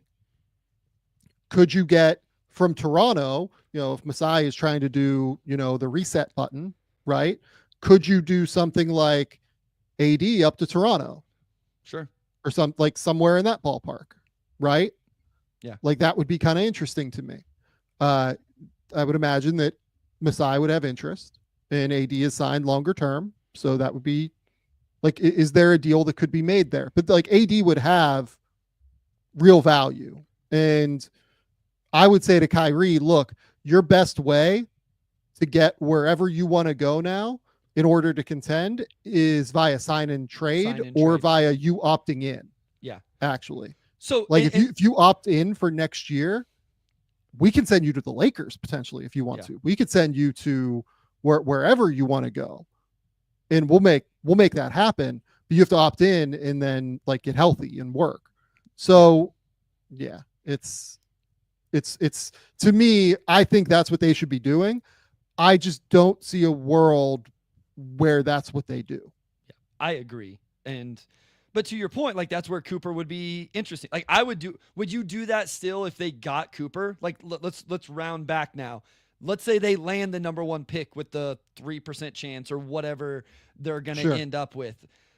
They get Cooper Flagg. They make the Atlanta Hawks jump to number 1. Kyrie obviously as the tornado, like would that push you get the driver's seat of the Mavs? Does that push you more to reset it? Oh, totally. Okay. Yeah. So then you're definitely like, Kyrie, you can walk if you want. We would love to sign and trade you, opt in and trade you, whatever. We're trading AD and we're keeping Lively, Christie, and Cooper, and then just going from there, right? Like you trade Clay and go from and just start building out from that. Like it would push you even more to go down the realm you're talking about. Yeah. So Most Neff asks, what is the main reason you don't think they'll blow it up? First and foremost, I talked to Tim Cato on the podcast last week, and Tim did not seem to think there was a chance they were going to blow it up. And B, it doesn't seem like Nico Harrison is at risk of losing his job right now. And we can talk about whether or not that's that should be the way it is. But if he doesn't lose his job, he is intensely tied to what he has chosen to do here with this situation. You can't trade Luka for AD and then trade AD. Correct. Because you're going to end up losing that deal for Luka 100% of the time. Yeah. And you've already lost this deal. It is what it is. But there's just no way that you can make this function. So the only way that this is possible is if they get rid of Nico. And my guess is they probably don't get rid of Nico. Yeah. Listen, I know I've got off a couple jokes. The organization signed off on it. So can you actually, correct. To me, I'd almost feel bad for him that they said, okay, move forward with this. And then they cut him loose just because Kyrie tore his ACL and you didn't get to see it through. I mean, that is the unfortunate thing here, not just for Kyrie, but I was kind of interested to like be wrong. That like Nico was like, you know what, with AD, Gafford, Lively, and then we have Kyrie running the show, and for him to prove us all wrong that he actually made the right decision. Now, the way Luka's playing right now, it definitely doesn't look that way, but that's what sucks in all of this is it's nobody's fault that Kyrie got hurt, and now we don't know. We have no idea because we're not going to see it definitely to start next season. And again, who knows when Kyrie gets back off of this. Yeah. Okay.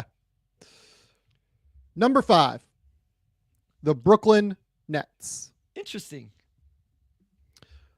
I mean, really, like we're into the end game now. No, for sure. No, these are the 5. These teams, are the 5. No question. I think this is where the conversations. I just think conversations can get interesting here. So go ahead. Yeah. So the Brooklyn Nets have a ton of cap space this summer. They have a market that people want to play with. They've signed massive free agents in the past, from Kyrie Irving and Kevin Durant, obviously. They have an immense amount of flexibility. I put them a little bit lower than these other teams because I actually really like what they're doing. I think that they have like a direction, frankly. And they should be able to continue growing under Jordi Fernandez moving forward. Like some of these other teams at the top, like I don't think that they have, like I think Utah has the right coach. They're just too young right now. And like maybe they haven't drafted the right players, frankly. Like that's a real possibility in Utah. Washington actually has like a decent amount of talent is kind of where I'm at this point. It's just that they're very young and they're still trying to figure it out. Charlotte has like LaMelo and Brandon Miller and everything. And, you know, jury's out on Charles Lee, but we'll see. I think Brooklyn, being in Brooklyn, having the ability to like go out and sign free agents, having real flexibility already on their cap sheet, I think that they're just, I don't know, there's a competence there. There's like a core competency that we haven't, like it's probably unfair because like Utah, I think also has like a core competency. They just maybe haven't drafted the right players. Like Brooklyn, it feels like to me has like a nice blend of, we have some vets, we have flexibility, we have a good coach that we've just hired, and we're in this big market. Like there's a lot there to me.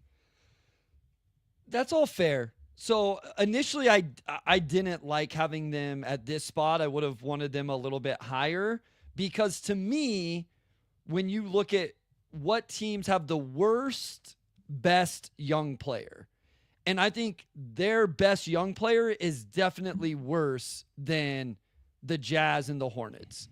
Now, I think like the conversation gets kind of interesting with the Bulls and the Wizards when you're just looking at young players. I think you could still argue that, I don't know, it depends on interesting and best and stuff like that. But you bring up a good point with flexibility, cap space, coach, stuff like that. Maybe that's enough to get them above the Jazz or below the Jazz. I just think the fact that the Jazz even have Lauri Markkanen, like, made it tough for me to put the Nets before the Jazz, just because I don't think Lowry's a number one face of your franchise guy, but he's still a better young player. Maybe I should stop calling him a young player. Youngish. Maybe I'm being unfair now calling him a young player in this. Maybe that's a miscalculation on my part. Yeah, like he's on like a max deal at this point. That's fair. Like that's fair. Okay. Yeah. That may be. So I'm a little bit more into it. You talked me into it a little bit because he's 27. So yeah, that's not fair of me to refer to him as that. So yeah, okay. They were the team I struggled with the most. Even though the Hornets, I think, have the most. Well, again, LaMelo's a little older. Okay. So here's, like the flexibility angle being in Brooklyn, I think, is the main thing for me. They have legitimately signed free agents in the past, and they have the ability. They have a ton of picks moving forward. They have a ton of space moving forward.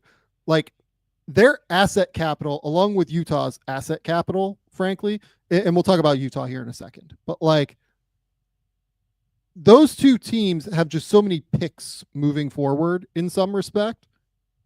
And same with Brooklyn, or same with like Oklahoma City. Like the trades are going to kind of run through these teams moving forward here for the next couple of years, either as third teams in deals or as like them acquiring players in some respect, because they just have so many of the picks here moving forward that they're just going to be in the mix for all of these deals to either maybe try and, you know, go get an asset that they really like, or to go just get like a player that they're like, okay, this is where we're going with moving forward.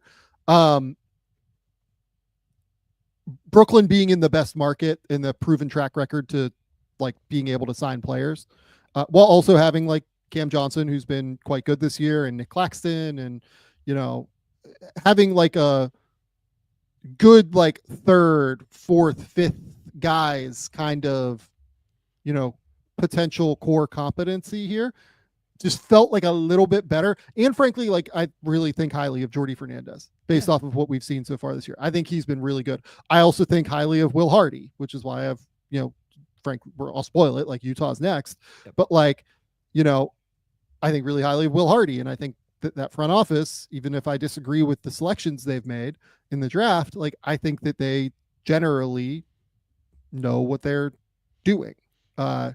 It's an interesting situation to me there. No, that's fair. I think just whenever you look at the young players, it's such an interesting dynamic with them. Utah, like you mentioned, we're about to talk about. Charlotte will be the interesting one. Like we don't need to get into it too much, but when you have two young players, like LaMelo's on the next contract, but he's still only 23. So you have him and Brandon Miller. Like, it's like, okay, you have these two really young, talented players. Brooklyn doesn't have anybody like that in terms of that age right now. But you are right in terms of the flexibility, the market, the coach, those type of things. So I understand it. Okay. Number 4, I have Utah. Mm-hmm. So Utah does not have the market. Like, you know, players are not going to be going to sign in Utah, frankly.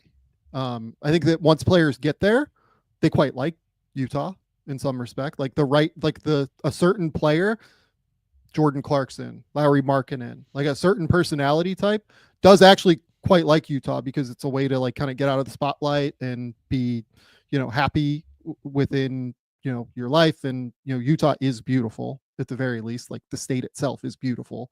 So, you know, if you are into golf and you're into a few different things, like you can, if you're not as into like the nightlife and like going out, you know, in the like on your off days and things like that, I think that it does have appeal. But in general, like NBA players are not lining up to sign in Utah as free agents. I think that we can admit that. They do have Lauri Markkanen. They have a lot of young guys that I think are all pretty significant question marks here moving forward. I think that okay, here, I'll ask you this question. Okay. Who is Utah's best prospect right now? Like, who's the guy that if you had to put your chips on him, like, that's the guy? For what? Like, to be a starter? To be the best NBA player.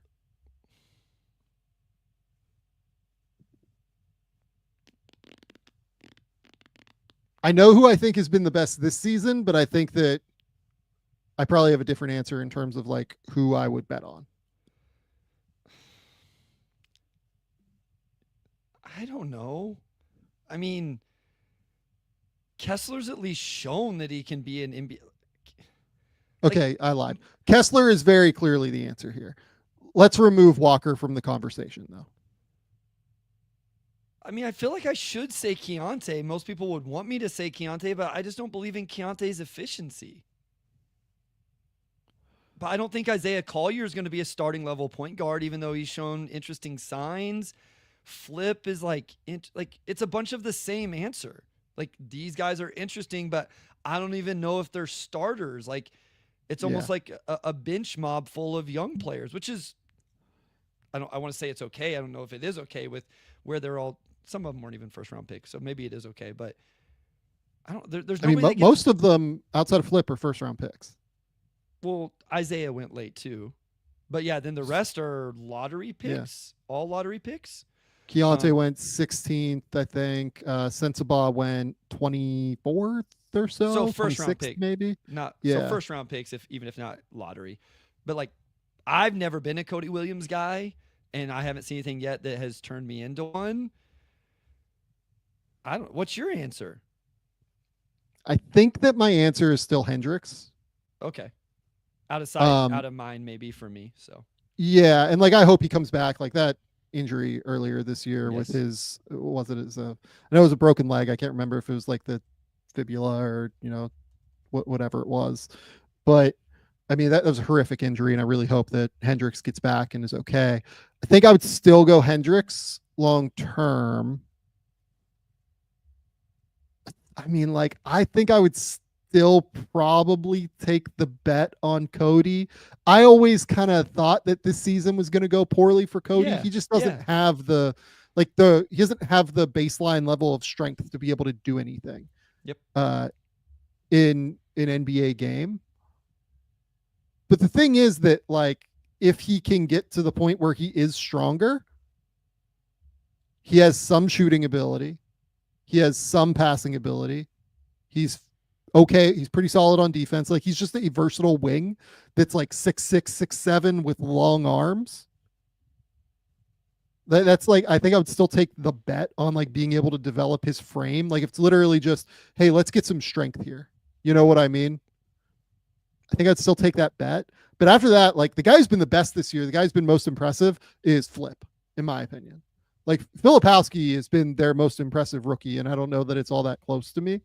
And like, honestly, I think Flip's had a better year than Keontae George. I think he's had a better year than like Collier and obviously Hendricks and Williams and like all those guys. Like, Flip has been really, really useful. Like, he is currently averaging 8 points, 5 rebounds, 2 assists, shooting 52, 39, and like not making free throws really. But again, he like rarely gets there. The ability to like play out high, to pass, to play make. But again, like, I think Flip is like an awesome third big. Yeah. Probably long term. Not like this is like a real serious. He's like a Kelly Olynyk-ish kind of guy to me. Who can like handle and do things with the ball and can shoot. Not like a serious. So to that point, like, Cody and Taylor probably the biggest upside, because I think, like, I believe Keontae George is a like back 6-man type guard. 6-man, scoring guard. Yeah. Take over for Jordan in that role. Collier's a backup point guard. Flip is a third big with some interesting aspects to his game. Like, I think there's a world where like Cody, again, I've been lower on Cody Williams going back to high school. Like, we don't have to get into my scout on him, but he probably does have the best upside in terms of like being a real dude. And I thought Taylor was a really interesting, like, just, this is a prototypical 4-man in the NBA that can play. But Taylor's not a shot creator either. No, he's not. And so I guess with Taylor, like, he even just kind of quote unquote caps out as an off-ball finisher that hopefully is this off-ball defensive playmaker. Not a whole lot of like super exciting ceiling conversation going on right now, which is why Utah is ranked so high. So, okay, why do I have them below the top 3 teams then? So if we that's just went what, through this. That's what I was saying. Like, I have a hard time not having them above. Who's next? I guess maybe I don't want to spoil it. We'll talk about that in a second. Okay. So here's the reason that I have them. They just have a billion picks moving forward still. That's true. Fair. Like, they have so many bites at the apple here to be able to make this work. True. Like, they have this pick this year. They have who else do they have? Do they have another one this year? Yeah, they have Minnesota's this year, which is like another top 20 pick. Next year they have, I believe, a swap with Cleveland. Swap with Minnesota. Yeah, a swap with Minnesota, like neither of those probably come through, but then like they'll probably have their own pick again because that's like top 10 protected to Oklahoma City. Then in 2027, real quick, it is funny that they actually owe a pick to OKC that, I mean, has protections, but of course OKC has a Utah pick. yeah, right. And then Utah has the Lakers pick. I believe that they also have like 2 like Minnesota in their own picks that are funky as well. I think that they have a swap with Cleveland in 2028. They have Minnesota's pick in 2029. They have the Clippers pick in 2030 plus their own. They have The Suns. Phoenix's pick in 2031 plus their own. Yeah. Right.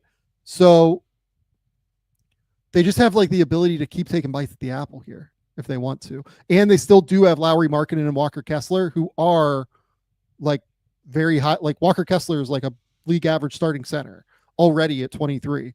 Lowry Markkanen's like a max player already. And yeah, it hasn't been great this year, but I think that that's just like this season's kind of a mess, and we'll see what he looks like next year. No, that's true. That's probably one aspect of this exercise I didn't take into enough account was just a lot of times I just like looked at roster and like whose was better or worse with young talent, but the flexibility to go get a talent like a Cooper Flagg or in that realm is important context as well, especially whenever looking at draft picks and like you say, future potential bites at the apple or trading those draft picks to go get said player that's already established. So that's probably fair. Okay. Number 3. I have the Chicago Bulls. Okay. They just need dudes, kind of.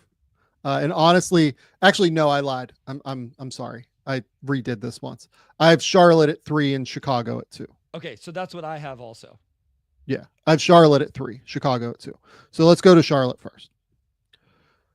Charlotte does have LaMelo Ball and Brandon Ingram, which is definitely a building block. I will say this. When I watch the Charlotte Hornets, if it was anybody other than Cooper, frankly, I would not have the Charlotte Hornets this high probably because they do have talent, and I think their ownership is committed, and I think that Charles Lee is like doing decent things with their scheme this year in terms of like 3-point volume and, you know, playing a style that makes sense. It just feels like they are not a serious like team all the time on like, particularly like they've been okay on defense. Like defense isn't their like disaster spot right now. But I don't know, like the shot selection, the like stuff I do see on defense a lot of the time. And this isn't just LaMelo. Like I feel like this happens with a lot of their guys on this team as well, including Brandon, by the way. It's just not quite as consistent as what I would like to see. And I think Cooper would be just about the perfect player to put into this core to immediately like lift that standard immediately from day one. Yeah, I mean, they were definitely in my group of these 5 teams. Like once we got past the Mavericks and we got into the Nets, Jazz, Hornets, you mentioned the Bulls. I think everybody else can figure the other team that's going to be at number 1. So they were definitely here for me. I found myself kind of just valuing having a talent like LaMelo Ball, having a talent like Brandon Miller, who I think I'm still very high on. And so like that had them maybe a little this bit year's lower. a speed bump for Brandon, but I'm still high on him. Yeah. It was, but like, God, I can't remember the player you mentioned earlier who was like, oh, after the slow 25 game start, he figured it out. And again, like I just want to point out, Brandon Miller got 27 games, slow start, and then he got hurt. I'm not saying it's a guarantee he would have figured out. I'm just saying. So can I talk about like the things that annoyed me a little bit with Brandon this year? Yes, absolutely. It was just a very perimeter centric game. Okay.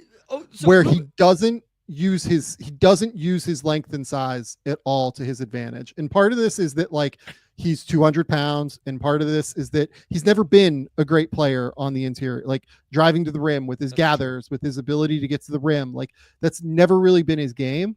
I think I was hoping for a little bit more in that respect from him in terms of a jump this year. as opposed to being like under 3 free throw attempts per game and taking a lot of really difficult shots, like off the bounce. And the process felt very difficult for Brandon still, in a way that I had hoped to see some growth from throughout the course of the year. This isn't to say he's not an immensely talented player, and I think that he will continue to get better in this regard. I just felt like it all looked very hard for him this year when he was out there. So I guess I watched that. This is interesting. Like, I guess I assume that's what Charles Lee wanted from him. And so, like, this is where I wish I could just ask a question. Yeah. And just get, like, because LaMelo takes 12 a game and he was taking 11. Miles Bridges, but honestly, their 3-point attempt rate isn't even top 10 in the NBA. Maybe that it's probably fallen since, Brandon's been out. But like Brandon also takes like a lot of mid-range jumpers, I feel like, too, a decent amount of the time. No, that's true. I guess that's where I was giving him the benefit of the doubt, because I thought it was just like a team identity, concept, philosophy, whatever you want to call it.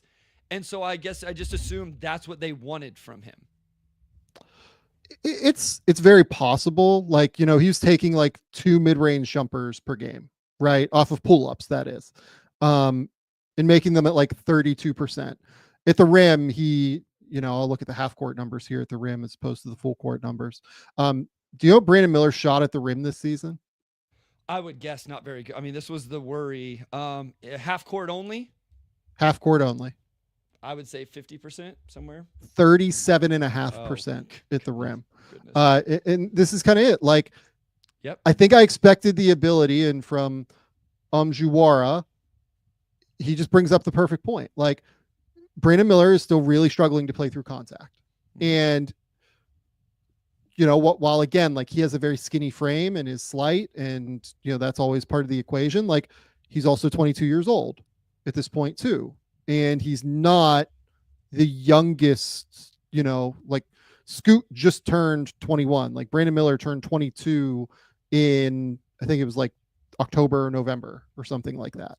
Like, to me, I would have liked to have seen just a little bit more growth in terms of ability to play through contact, not just at the rim, but also in terms of just like getting places on the court. Sure. I feel like he struggles at times to even like get to his spots in the mid range, or like be able to get to the rim consistently, because he's not strong enough yet to do it. And that hopefully will continue to grow, and he will get stronger, and he will get more physical and everything. But that's purely in terms of this season. That's why I was a little bit more disappointed with Brandon Miller than I expected or hoped to be coming into the year. No, I mean, it's fair. And I realize I'm trying to play like the positive side of it, but I agree fully that the 27 game sample we got this season was not nearly what I expect. Again, I had high expectations for him to take a jump, and it did not happen. And what you're talking about probably doesn't improve throughout the season, because he didn't seem to get strong. Like, it was funny. I was watching a Pistons game with my dad today, who doesn't watch a lot of NBA, and he goes, "Man, did Cade get way bigger and stronger?" And I said, he did. Yes, it's been and so it was very telling, and it probably stood out to him because, he watches a few games here, a few games there, whatever. And so, like, my point was, hopefully we can say that about Brandon Miller 2 years from now. Hopefully we turn on a game and you're like, oh man, like, you can really see, or if at least if it plays out in practicality, you can see him push through, second phase contact and take contact at the rim. And defensively, this is huge as well, because like part of my intrigue with him was being a two-way wing. You got to be strong enough to hold up at the point of attack when SGA gives you a bump, or whoever, or Cade Cunningham gives you a bump. You got to be able to not fall completely off that line to give them the Correct. floater or the step back or the step through and attack your body, whatever it is. And I think that part of why I am maybe a little bit more disappointed is that I expected more from Brandon Miller. Like, I loved the way that he closed the season last year. Yeah. And I thought he was on like a genuine, okay, like we might be talking about like a real all NBA, like serious dude. Maybe not this year for all NBA, but like moving for like, maybe when he's like 24, 25, 26, like maybe he can be that guy is what I like based on the way he closed the year last year. I was really excited.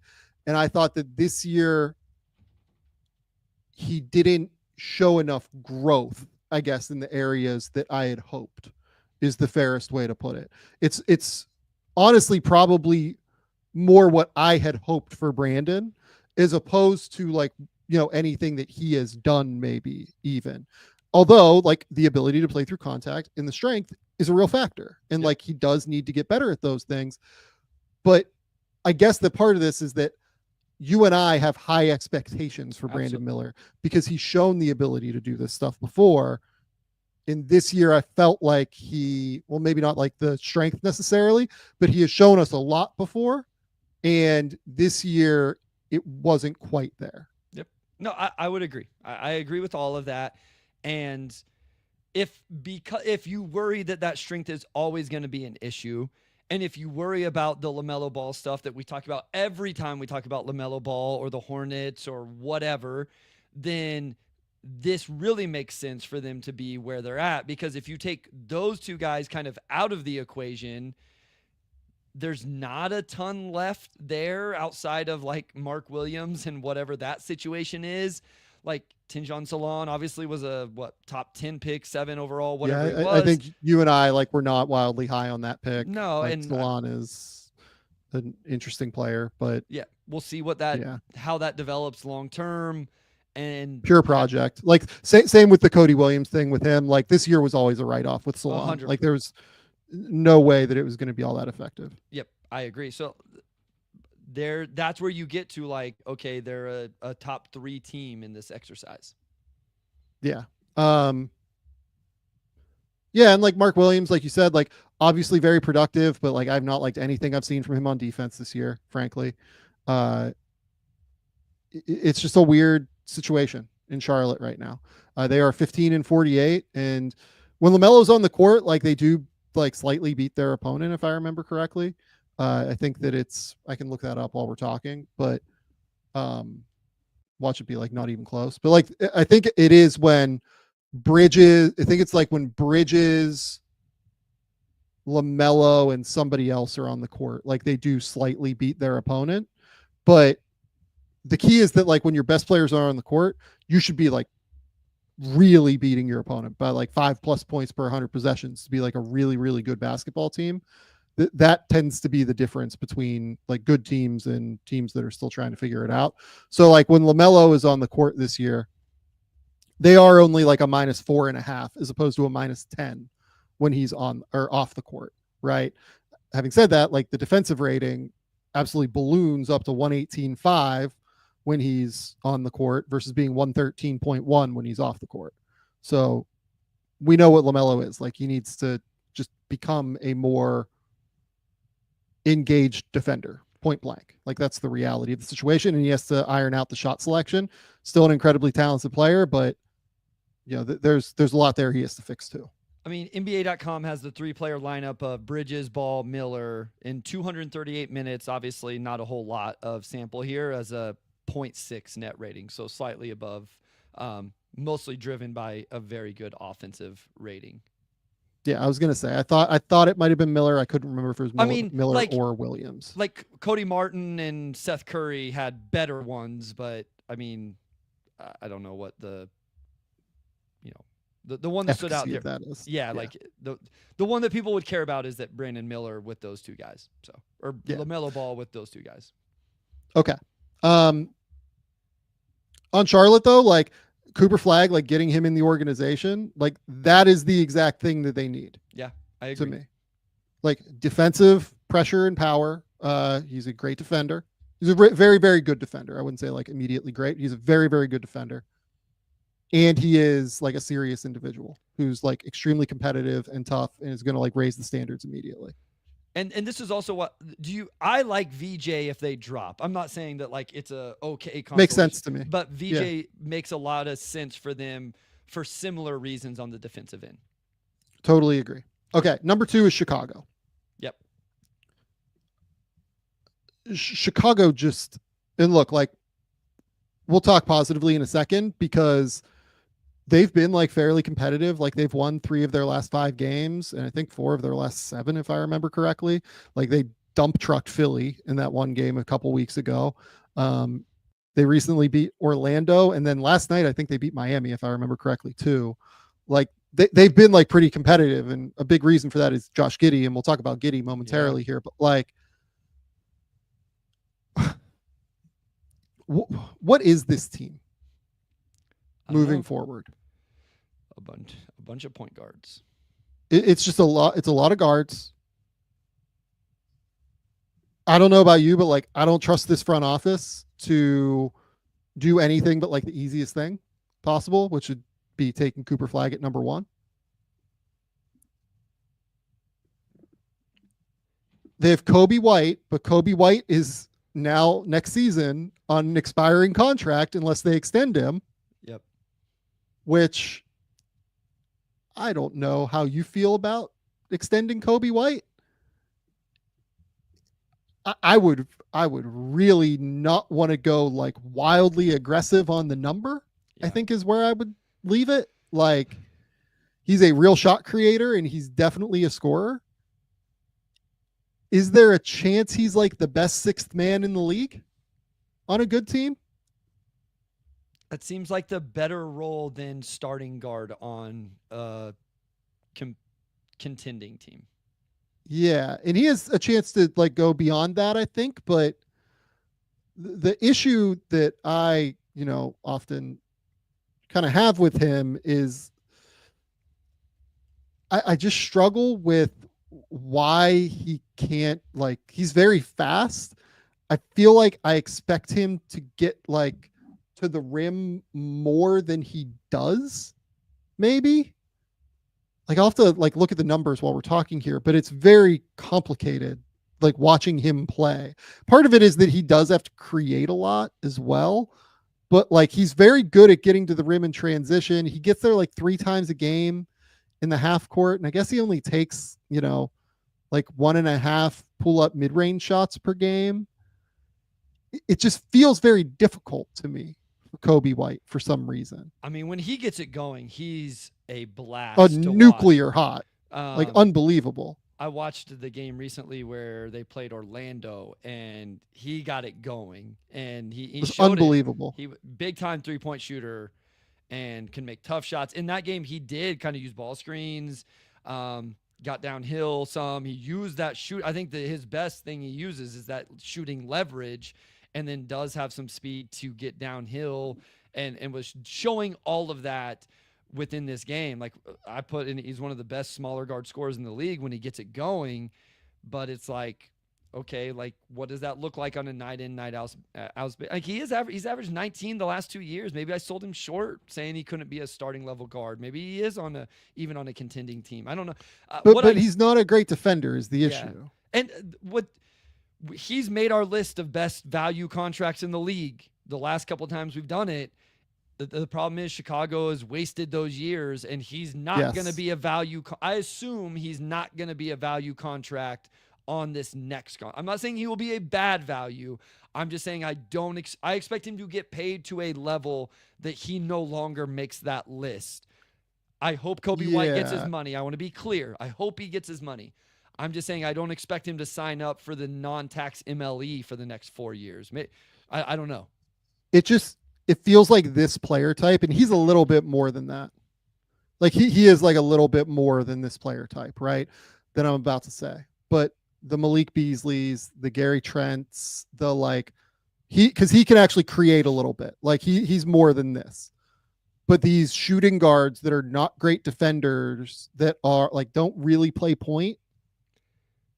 So they don't tend to get paid is the thing. Like so Cam Thomas is like a big comparable for him this summer to figure out what Cam Thomas gets. So that's what I was going to say is now when you say that, my immediate thought is, okay, maybe his market isn't going to be as strong and he does stay on a value contract because Gary Trent Jr. ended up in Milwaukee on the vet min.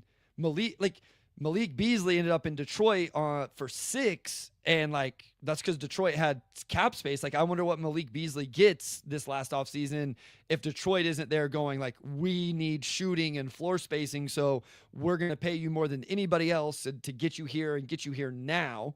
So it will be interesting. Maybe I'm overselling the market for Kobe White, and he does end up back on a good contract. Maybe he does.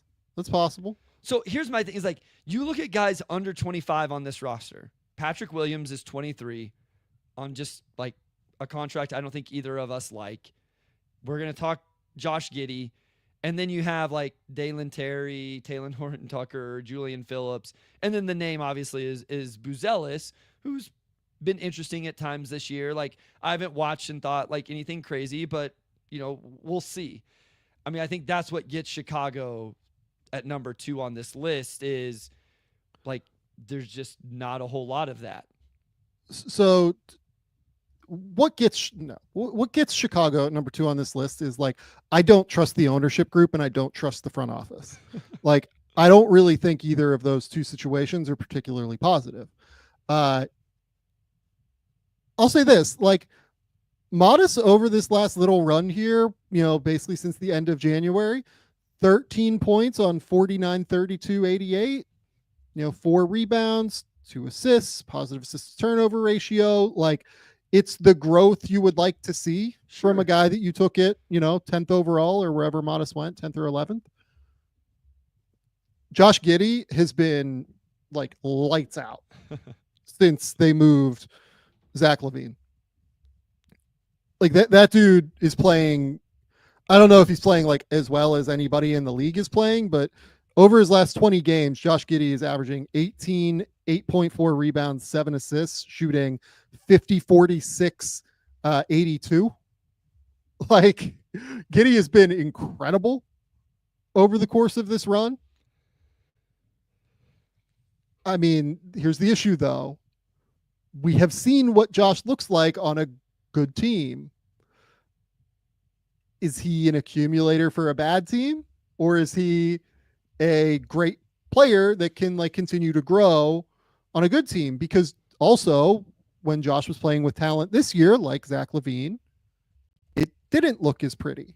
So basically Giddey is a guy that you have to put the ball in Josh's hands for him to be successful. But is he good enough by NBA standard to like be able to lead a winning team, basically? It's so funny because I watched that game and I'm like, he's been really good and he impacts the game in a multitude of ways. There are games when you watch Josh Giddey and you're just like, this dude is awesome. Like he is so like the vision, the ability to create angles with his height, some of the fun finishes he has, and the execution of the passes as well. Like he'll go like underarm, he'll go over the top, like his angles in terms of passing is on like, and he's still so young is the thing. Like Josh Giddey, basically Brandon Miller's age. He's 22 years old. And like, I think he's like a month older, I'm sorry, than Brandon Miller. Like, but here's what I wrote, Sam. What is the role for him to be impactful for a team? Does it have to be super transition, which for the record, the Bulls are 3rd in pace this year? Is it a young rebuilding team he can facilitate for, to your point just a second ago? Or is it off the bench, which by all accounts is something he's not interested in and probably shouldn't be early in his career? Like, I don't want to be regulated to being a bench player, especially as like, I don't know. Like, this is one I struggle with. There's a handful of players in the league. I watch them and I just can't quite figure out. I know he's talented, and as you said, I know sometimes I watch him like he's really good, and I struggle to figure out what's the exact role for him to help a team that is actually good. Yeah. I think it's off the bench, but it doesn't seem like he's interested in that right now. Basically, from the time that LaVine was traded, Giddey is averaging 20 points, 9 rebounds, 7 assists, 49, 49, 82. I mean, he's very complicated. Like his contract this summer is one of the things I'm most looking forward to. Yes, absolutely. I truly have no idea what the number is for him. You could tell me it's the Bulls like go over the top and pay him like 30 million a year. You could tell me that it's like 20 million a year. I genuinely don't know. And like, again, part of this is like Bulls are going to Bulls, and I don't know what the reality is there in terms of what's going to happen. But again, isn't this one you do just let go to restricted free agency? And then like you've already gone this far. Like I know this can get dicey and you can piss somebody off, but he's in restricted free agency. Like this is not an extension. This is, he is a restricted free agent this summer. So look, I have no idea what Josh is going to get. I'm fascinated to find out. Like I really am truly interested to know what Josh is going to get this summer. He's been great over the last like month, basically, since they moved Levine. And what does that mean long term? And what does that mean for him long term? I still need to see it in a winning situation after what we saw in Oklahoma City for me to like get a real vibe for it, I think is where I'm at. But I say all of this, and Chicago has been extremely competitive with him running the show. You know what I mean? Yeah. Like, yes, like they're beating like fairly bad teams like Philly and Toronto, and you know, Miami isn't playing super well, and Orlando is kind of a mess right now, but you know, can he be better? He's still very young. He's still very, very young, and the shooting seems to be coming, you know, at least in certain circumstances. Like, can he just knock down, catch and shoot threes? If he can do that, he's awesome. Yep. But complicated. The real reason the Bulls are number 2, though, is that I don't trust anything they have in their front office right now. And honestly, I debated having them at number 1 because of this. I don't trust anything like in terms of their decision making. Like they could do something like completely wild and it wouldn't blow my mind. There's a reason that teams try to trade with them. It's because like they realize that the Bulls are the sucker at the poker table, like Worm says in Rounders. Yep. So number 1 is Washington. The Washington Wizards have had like a fun little like developmental year, even though they're quite bad.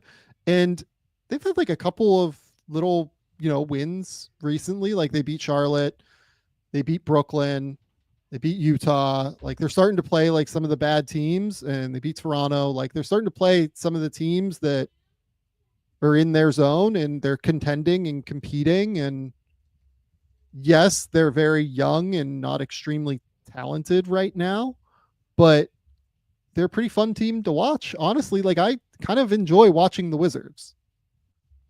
Yeah, I mean, and they got a couple of vets in there with Middleton and Smart, who have each played 7 games for them. So, you know, you add that to it. What, they've won 4 of their last 6. So interesting little stretch for them. You know, I'm still, you know, I had Alex Sarr number 1 on my board. You know, his season has been interesting. Koulibaly is a guy we've talked about a lot. The efficiency numbers have really tanked since the start of the year, but really good defensively. And I've liked that they've put him in this role to like see what it is and put him through those reps. And then obviously Bub and George, the other 2 rookies there. So, but I mean, I think if you're just talking about a team that just, this was my number 1 as well. Like a team that just needs, they just need a star. They need a star. Like even if Sarr is good, even if Bub is good, even, you know, cool. Like they need, I don't think any of those guys are your face of the franchise. We didn't talk about them in that way coming into the draft. I think they're the team that absolutely could like just get this influx of energy by landing Cooper. Yeah. So like to talk to some of the rookies, right? Like Keyshawn George is in the middle of like a fun little run here recently. Like he's averaging 11, 6, 3.5 assists. And like the defense is very aggressive and active. He has great hands. Like he knows how to use his length on defense. I will say, like, I think Wizards fans are very excited about him. And even in this like little, you know, 12 game stretch, which has been his best stretch of the season, he's still shooting 38% from the field. Yeah. And that's while he's shooting 38% from three. Like he's in the middle of a hot 3-point shooting run, and he's still not really getting there in terms of like what he needs to be in terms of being an efficient overall basketball player. I mean, you just look at like the true shooting percentage, like compared to league average, he's like 15% below league average on the season right now. But it's been a really nice little like positive, fun 12-game run here for him. Bub Carrington, like Bub is just playing crazy minutes and being asked to like run this team, and him and Poole are like kind of sharing the load, and it just feels like a lot, very, very significant amount of the time.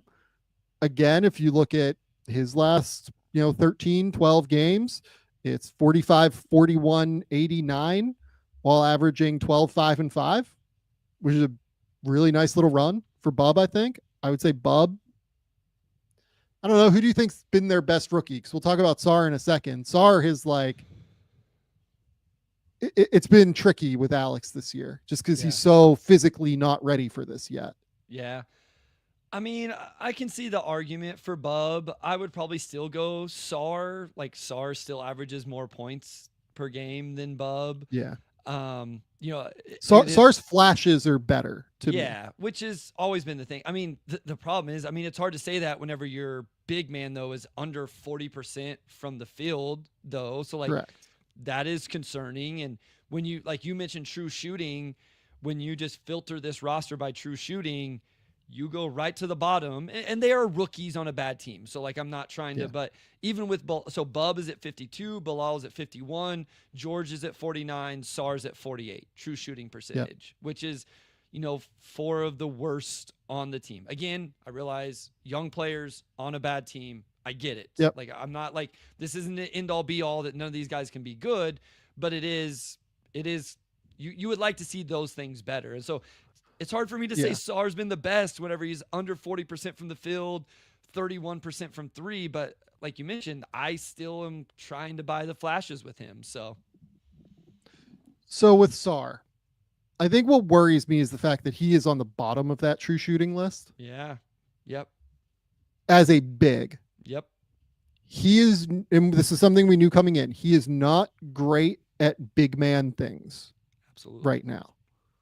He is good at like the interesting things that you need to be like a serious difference maker in the playoffs potentially. Like he can guard on the perimeter. He can really bend. He can, hopefully shoot at some point. He's an active rim protector. He's aggressive. Like there are some things there that you can take away from this season and be positive about.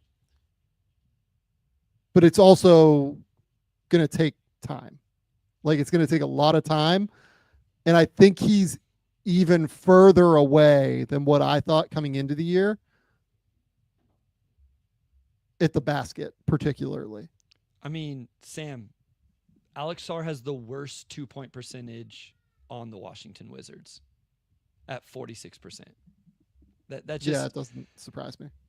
That's not great, obviously, and some of that is, because like actually, so like 0 to 3 feet, he's at 74%, but that's only 19% of his shot diet overall. Like he hasn't been very good 3 to 10 feet is really where it's at. And so, and then he does take a lot of, when you look at his overall field goal percentage, he takes quite a few threes, but he hasn't knocked those down. It's an interesting. What do you think Alex Sar is shooting on layups this year? In the half court? In the half court. I mean, I hope it's 50, but after earlier, I'm nervous. He's shooting 40.8%. Yeah. So yeah, it's a tough vibe. Yeah. It's a really, really tough vibe right now. He's 7 foot tall. I feel like it's hard to shoot 40% from the rim on layups when you're that big and athletic. I actually don't know if I've ever seen a number that low on layups from someone that big and that athletic in the NBA. It would be interesting, right, to kind of track rookie bigs and just like where that would rank in terms of finishing numbers. Yeah. It's been a hard time for Alex this year. He's got to get bigger. He's got to get stronger. Yep. I think the frame has the potential to continue to add weight and continue to get stronger. So I have hope here. But at the end of the day, what all of this says to me is, to get back to the original conversation, they need a dude. They need Cooper badly. Yes. Yep. Like they need somebody like this. This front office, I think, is like pretty sharp. They make good decisions. Like the way that they've been able to add pick capital recently, I think has been really sharp. But they just need dudes at the end of the day. Like they really need dudes, and Cooper is kind of the guy. Like, given where they are in their rebuild, like if they end up at number 5, I mean, God love them. Yeah. Like, I mean, that'd be tough. Yeah. That'd be really, really tough, I think. No, they are the team that, you mentioned like they've acquired a little bit in terms of draft capital, but they just seem like the team that's most starved for that right now, and could really use that influx of just like kind of energy and momentum around the organization to get somebody like him to be the face of your franchise. And like, to be clear, like, I'm not out on Alex Sarr. It's just like concerning stuff. And I think defensively, he's shown some interesting things as well. Again, Bub, very another guy in Alex and in Bub, frankly, as well, where we knew they weren't physically quite ready for this yet. Yeah. Yeah.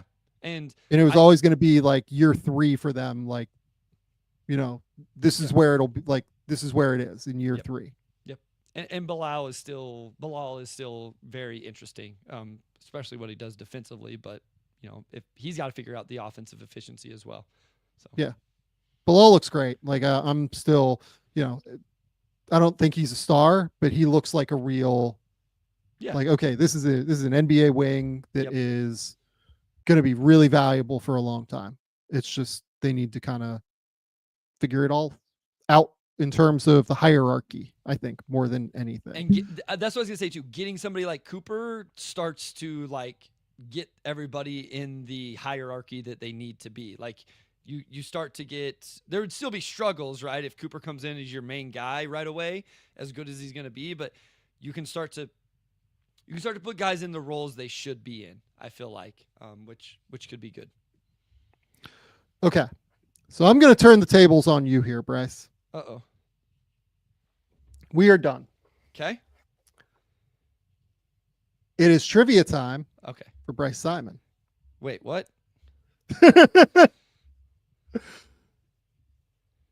Brandon Williams had 31 points on Friday. Okay. For the Dallas Mavericks.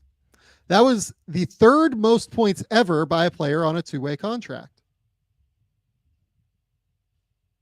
Can you name the other players that have scored the most points on a 2-way contract? And this is like diabolical that I'm making you do this. 2-way contracts. How many did he score the other night?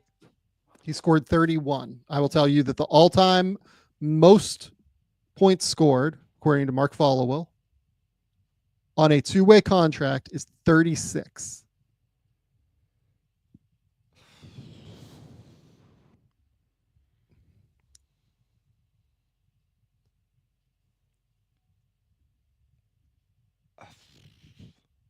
I have no clue.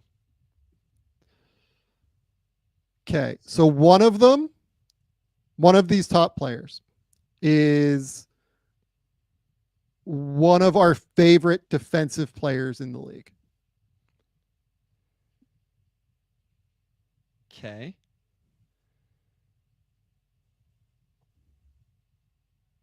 Okay.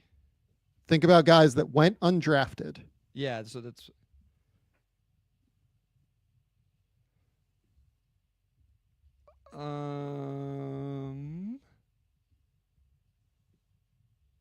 Lou Dort. Same team.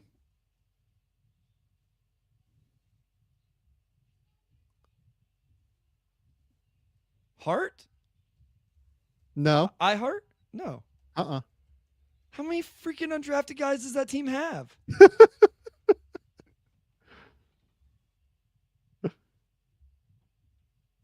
The oldest guy in their rotation. Oh, Caruso. Caruso is second all time. One of these games happened earlier this year on a team that we just talked about. Okay. Oh shit! I deleted all of it. Dinkathon. Okay, so happened this year. Yep. We might have like briefly, very briefly mentioned this game on the show. Are the comments getting it? I feel not smart if the comments are getting it. No one has gotten the name that I'm mentioning. People got Caruso though. People got Caruso, but nobody has gotten the name that I'm mentioning. I need another. Give me another hint. One more. The team that was ranked first in our They Need Cooper Flagg rankings. Okay. That's a good hint. Undrafted on the Washington Wizards.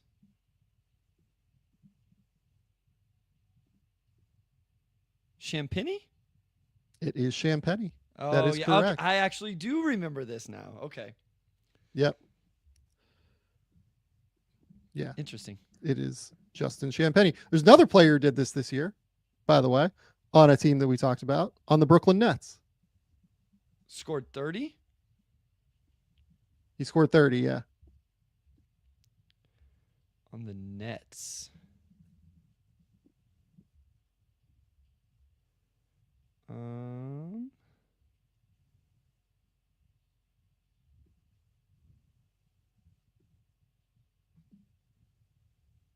So I was gonna say Tyrese Martin, but that's not right.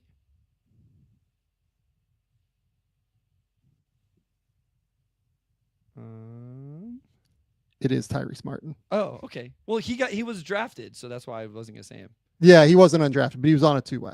Okay. Oh, the undrafted thing was only the Thunder. Only for Caruso. Yeah. Okay. The other names here that I don't think you will have genuinely any chance at. Okay.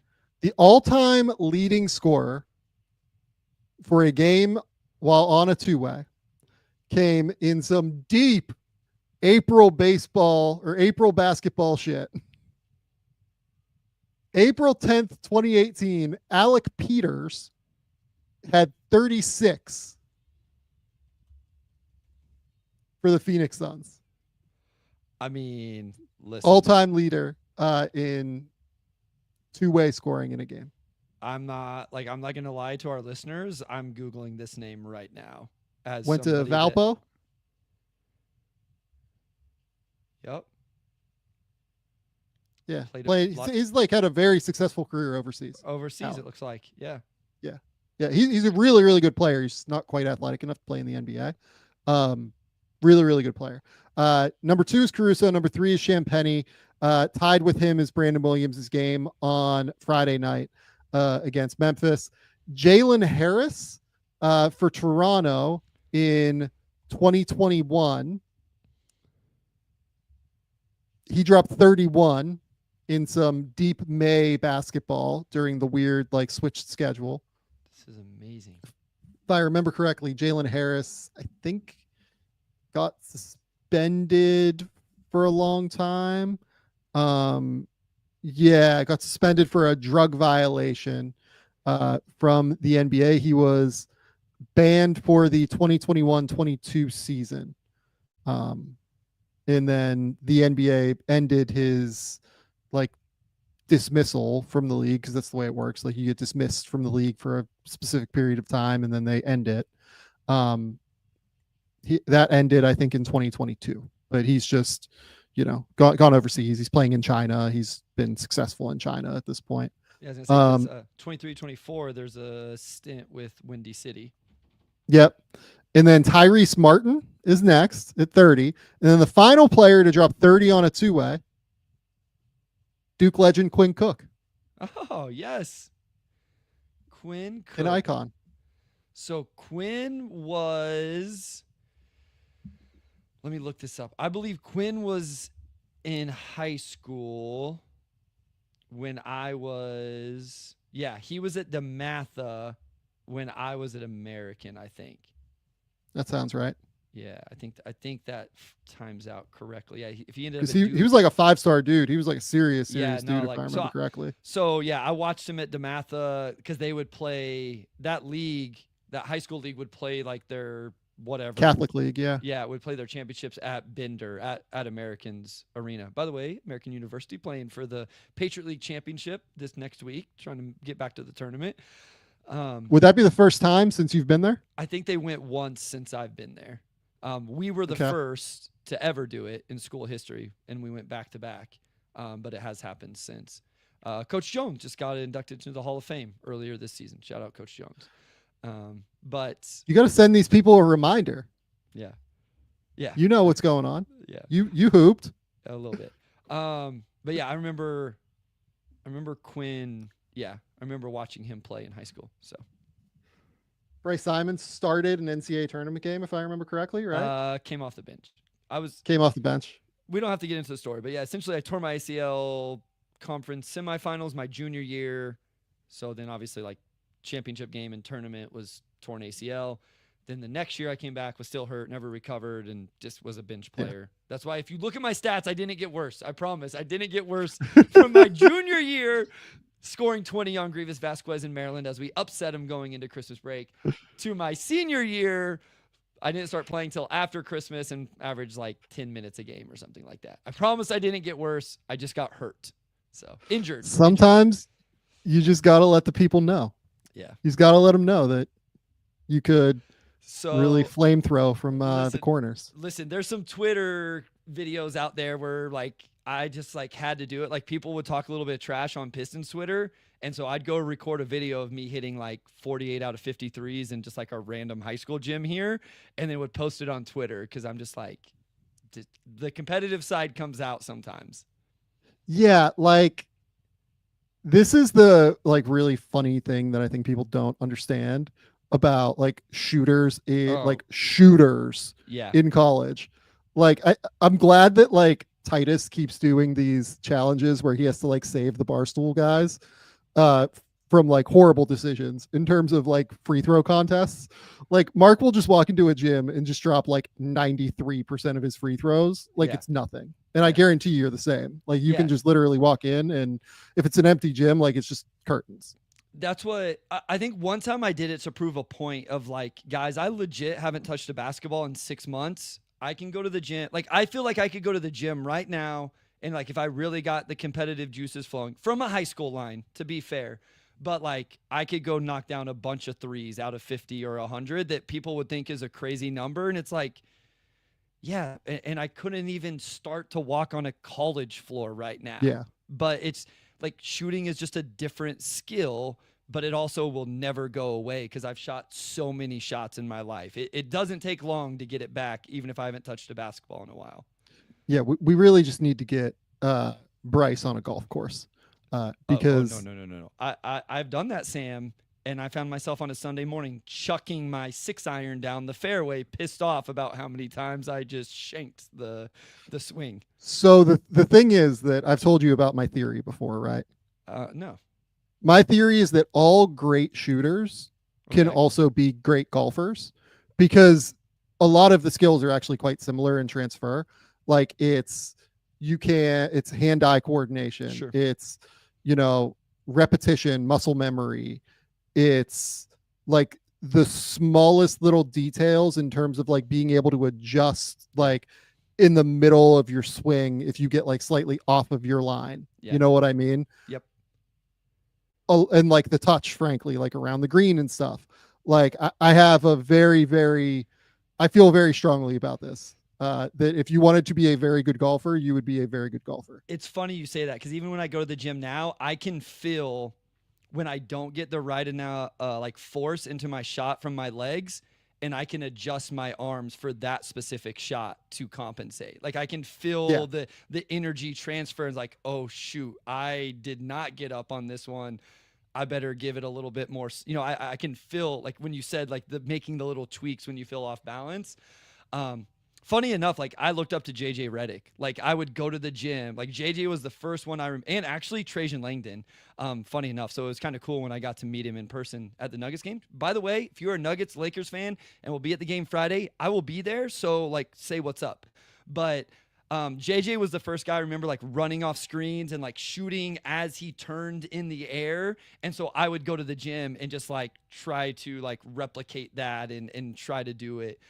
So JJ was a player that I like tried to, him and Trajan were the ones, which is funny because I wasn't a Duke fan. I was a KU fan, but really liked those guys. I was going to say, did KU have like great shooters at that point? Billy Thomas, I think it's Billy Thomas was a big time shooter. Like what didn't end up being a pro, but I remember him just being a lights out shooter at Kansas. Let me look. Because that's like early Self, right? And yes. like late Roy. Yeah. Yeah. Like Roy broke my heart whenever he left, like crushed me. So yeah, Billy Thomas, his senior year at Kansas in 97, 98. So I'd been like 10 years old. I guess Heinrich too is one that I'm missing. Yeah. So Billy Thomas's last 2 years at Kansas, he shot the 41% on 6 attempts. And this was before the 2000s. So like he was getting him up. Yeah. So do you know what Kirk Heinrich shot? Heinrich from 3. Heinrich is insane. His sophomore year, he hit 50.5 from 3. His junior year, he hit 47.8 from 3. Yeah. Kirk Heinrich, like, by the way, really sneaky, underrated, like awesome NBA player. Yeah. That I think would get a lot more credit if he had come up in this era as opposed to like the mid 2000s. Yep. Like he was a pretty consistent like guy who got defensive player of the year votes for a while there. He was a real shooter, like a serious shooter, and could make great decisions. Like he would like be a real dude would get a lot more love. And I think that frankly, like Heinrich ended up making like 70 million or whatever. He got a deal where it's like it was a 5-year, it looks like $45 million deal in 2007. It looks like if he came up now and like did what he did his first 4 years in the league, I think he gets 100 easy. It's funny. There was a draft pick recently that people were using Heinrich as a comp, and I think some people like thought it was disrespectful. It's like no. Yeah, it was me. I used Heinrich as a comp for somebody. Yeah. And people were like mad. And I was like, no, like Kirk was freaking awesome, guys. So I never saw a game in Allen Fieldhouse till after I had graduated college. Actually, an American came back and played there. But KU would they called it barnstorming. So the seniors would go around to like certain pockets of the state and play the local high school all-star teams. And so like you'd get the best high school seniors, and obviously they'd crush them, but it was just like a way to, showcase. So I got to watch Kirk Heinrich, Nicole, like all of those guys when they graduated. It was always exciting to go watch them play in this game. And then I got to play in it as a high school senior. So like my senior KU class was Wayne Simeon, Keith Langford, Aaron Miles, Michael Lee. Okay. So not the big time NBA players like some of the years, but as a kid, I always got to go watch. So I remember Kirk Heinrich because Kirk before the game was shooting like the Steph Curry threes as a normal jump shot. And it was like, oh my gosh, this is unbelievable. And then like the dunks he was throwing, because Kirk like wasn't like, how some of these guys are. You don't think of him as the big time athletes, and then you see him like lobbing 360s to himself and stuff like that. So totally, it was cool. Yeah, Heinrich is one of the fun, like most underrated players of the 2000s. Like if I was like someone who like made YouTube videos about remember this guy, yeah, maybe I'll do that this summer honestly, and just like make YouTube videos like, hey, remember this dude who was fucking awesome back in the mid 2000s, like Kirk Heinrich. Yeah, he's one that I think like is almost due for like, not like a career reappraisal or anything, but just like understanding like, no, like Kirk could go for a minute there. Kirk was good. Yep. Yeah. Okay. Bryce, tell the people where they can find your work. Tell the people what's going on. Yeah, at Motor City Hoops on Twitter, on Blue Sky. I got the Motor City Hoops Substack if you want to check that out. Pistons content, but again, if your favorite team plays the Pistons, make sure you go just read my notes from that game on your favorite team. Again, if you're at the Nuggets-Lakers game on Friday, say what's up. I'll be there. I'm excited for that one.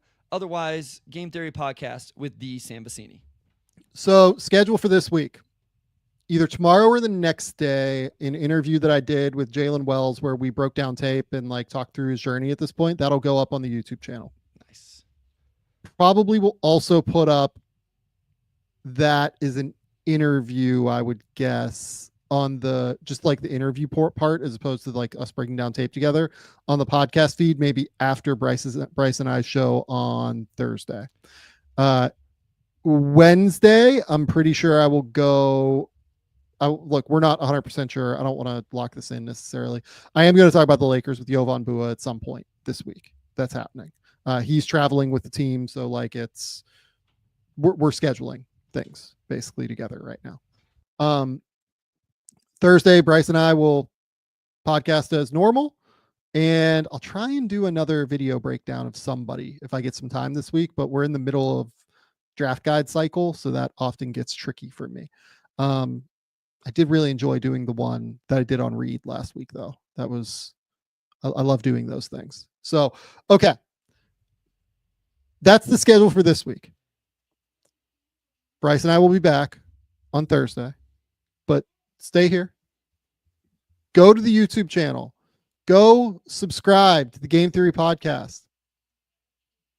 It really helps us. If you enjoy the show, if you enjoy what we do, if you enjoy talking through things, if you enjoy, Bryce and I are pretty good about like communicating with people, like when they come in and, make comments live on the show and everything. Like we're more than happy to do that. Come hang out. Hit the subscribe button. You'll know when we go live. Hit the subscribe button. You'll know when I post videos, interviews, etc. Keep it locked here. I think that's all we got for today. I will have rookie rankings on The Athletic at some point this week. I'm starting to write those today. I think that's all we got. Until next time, we'll talk soon.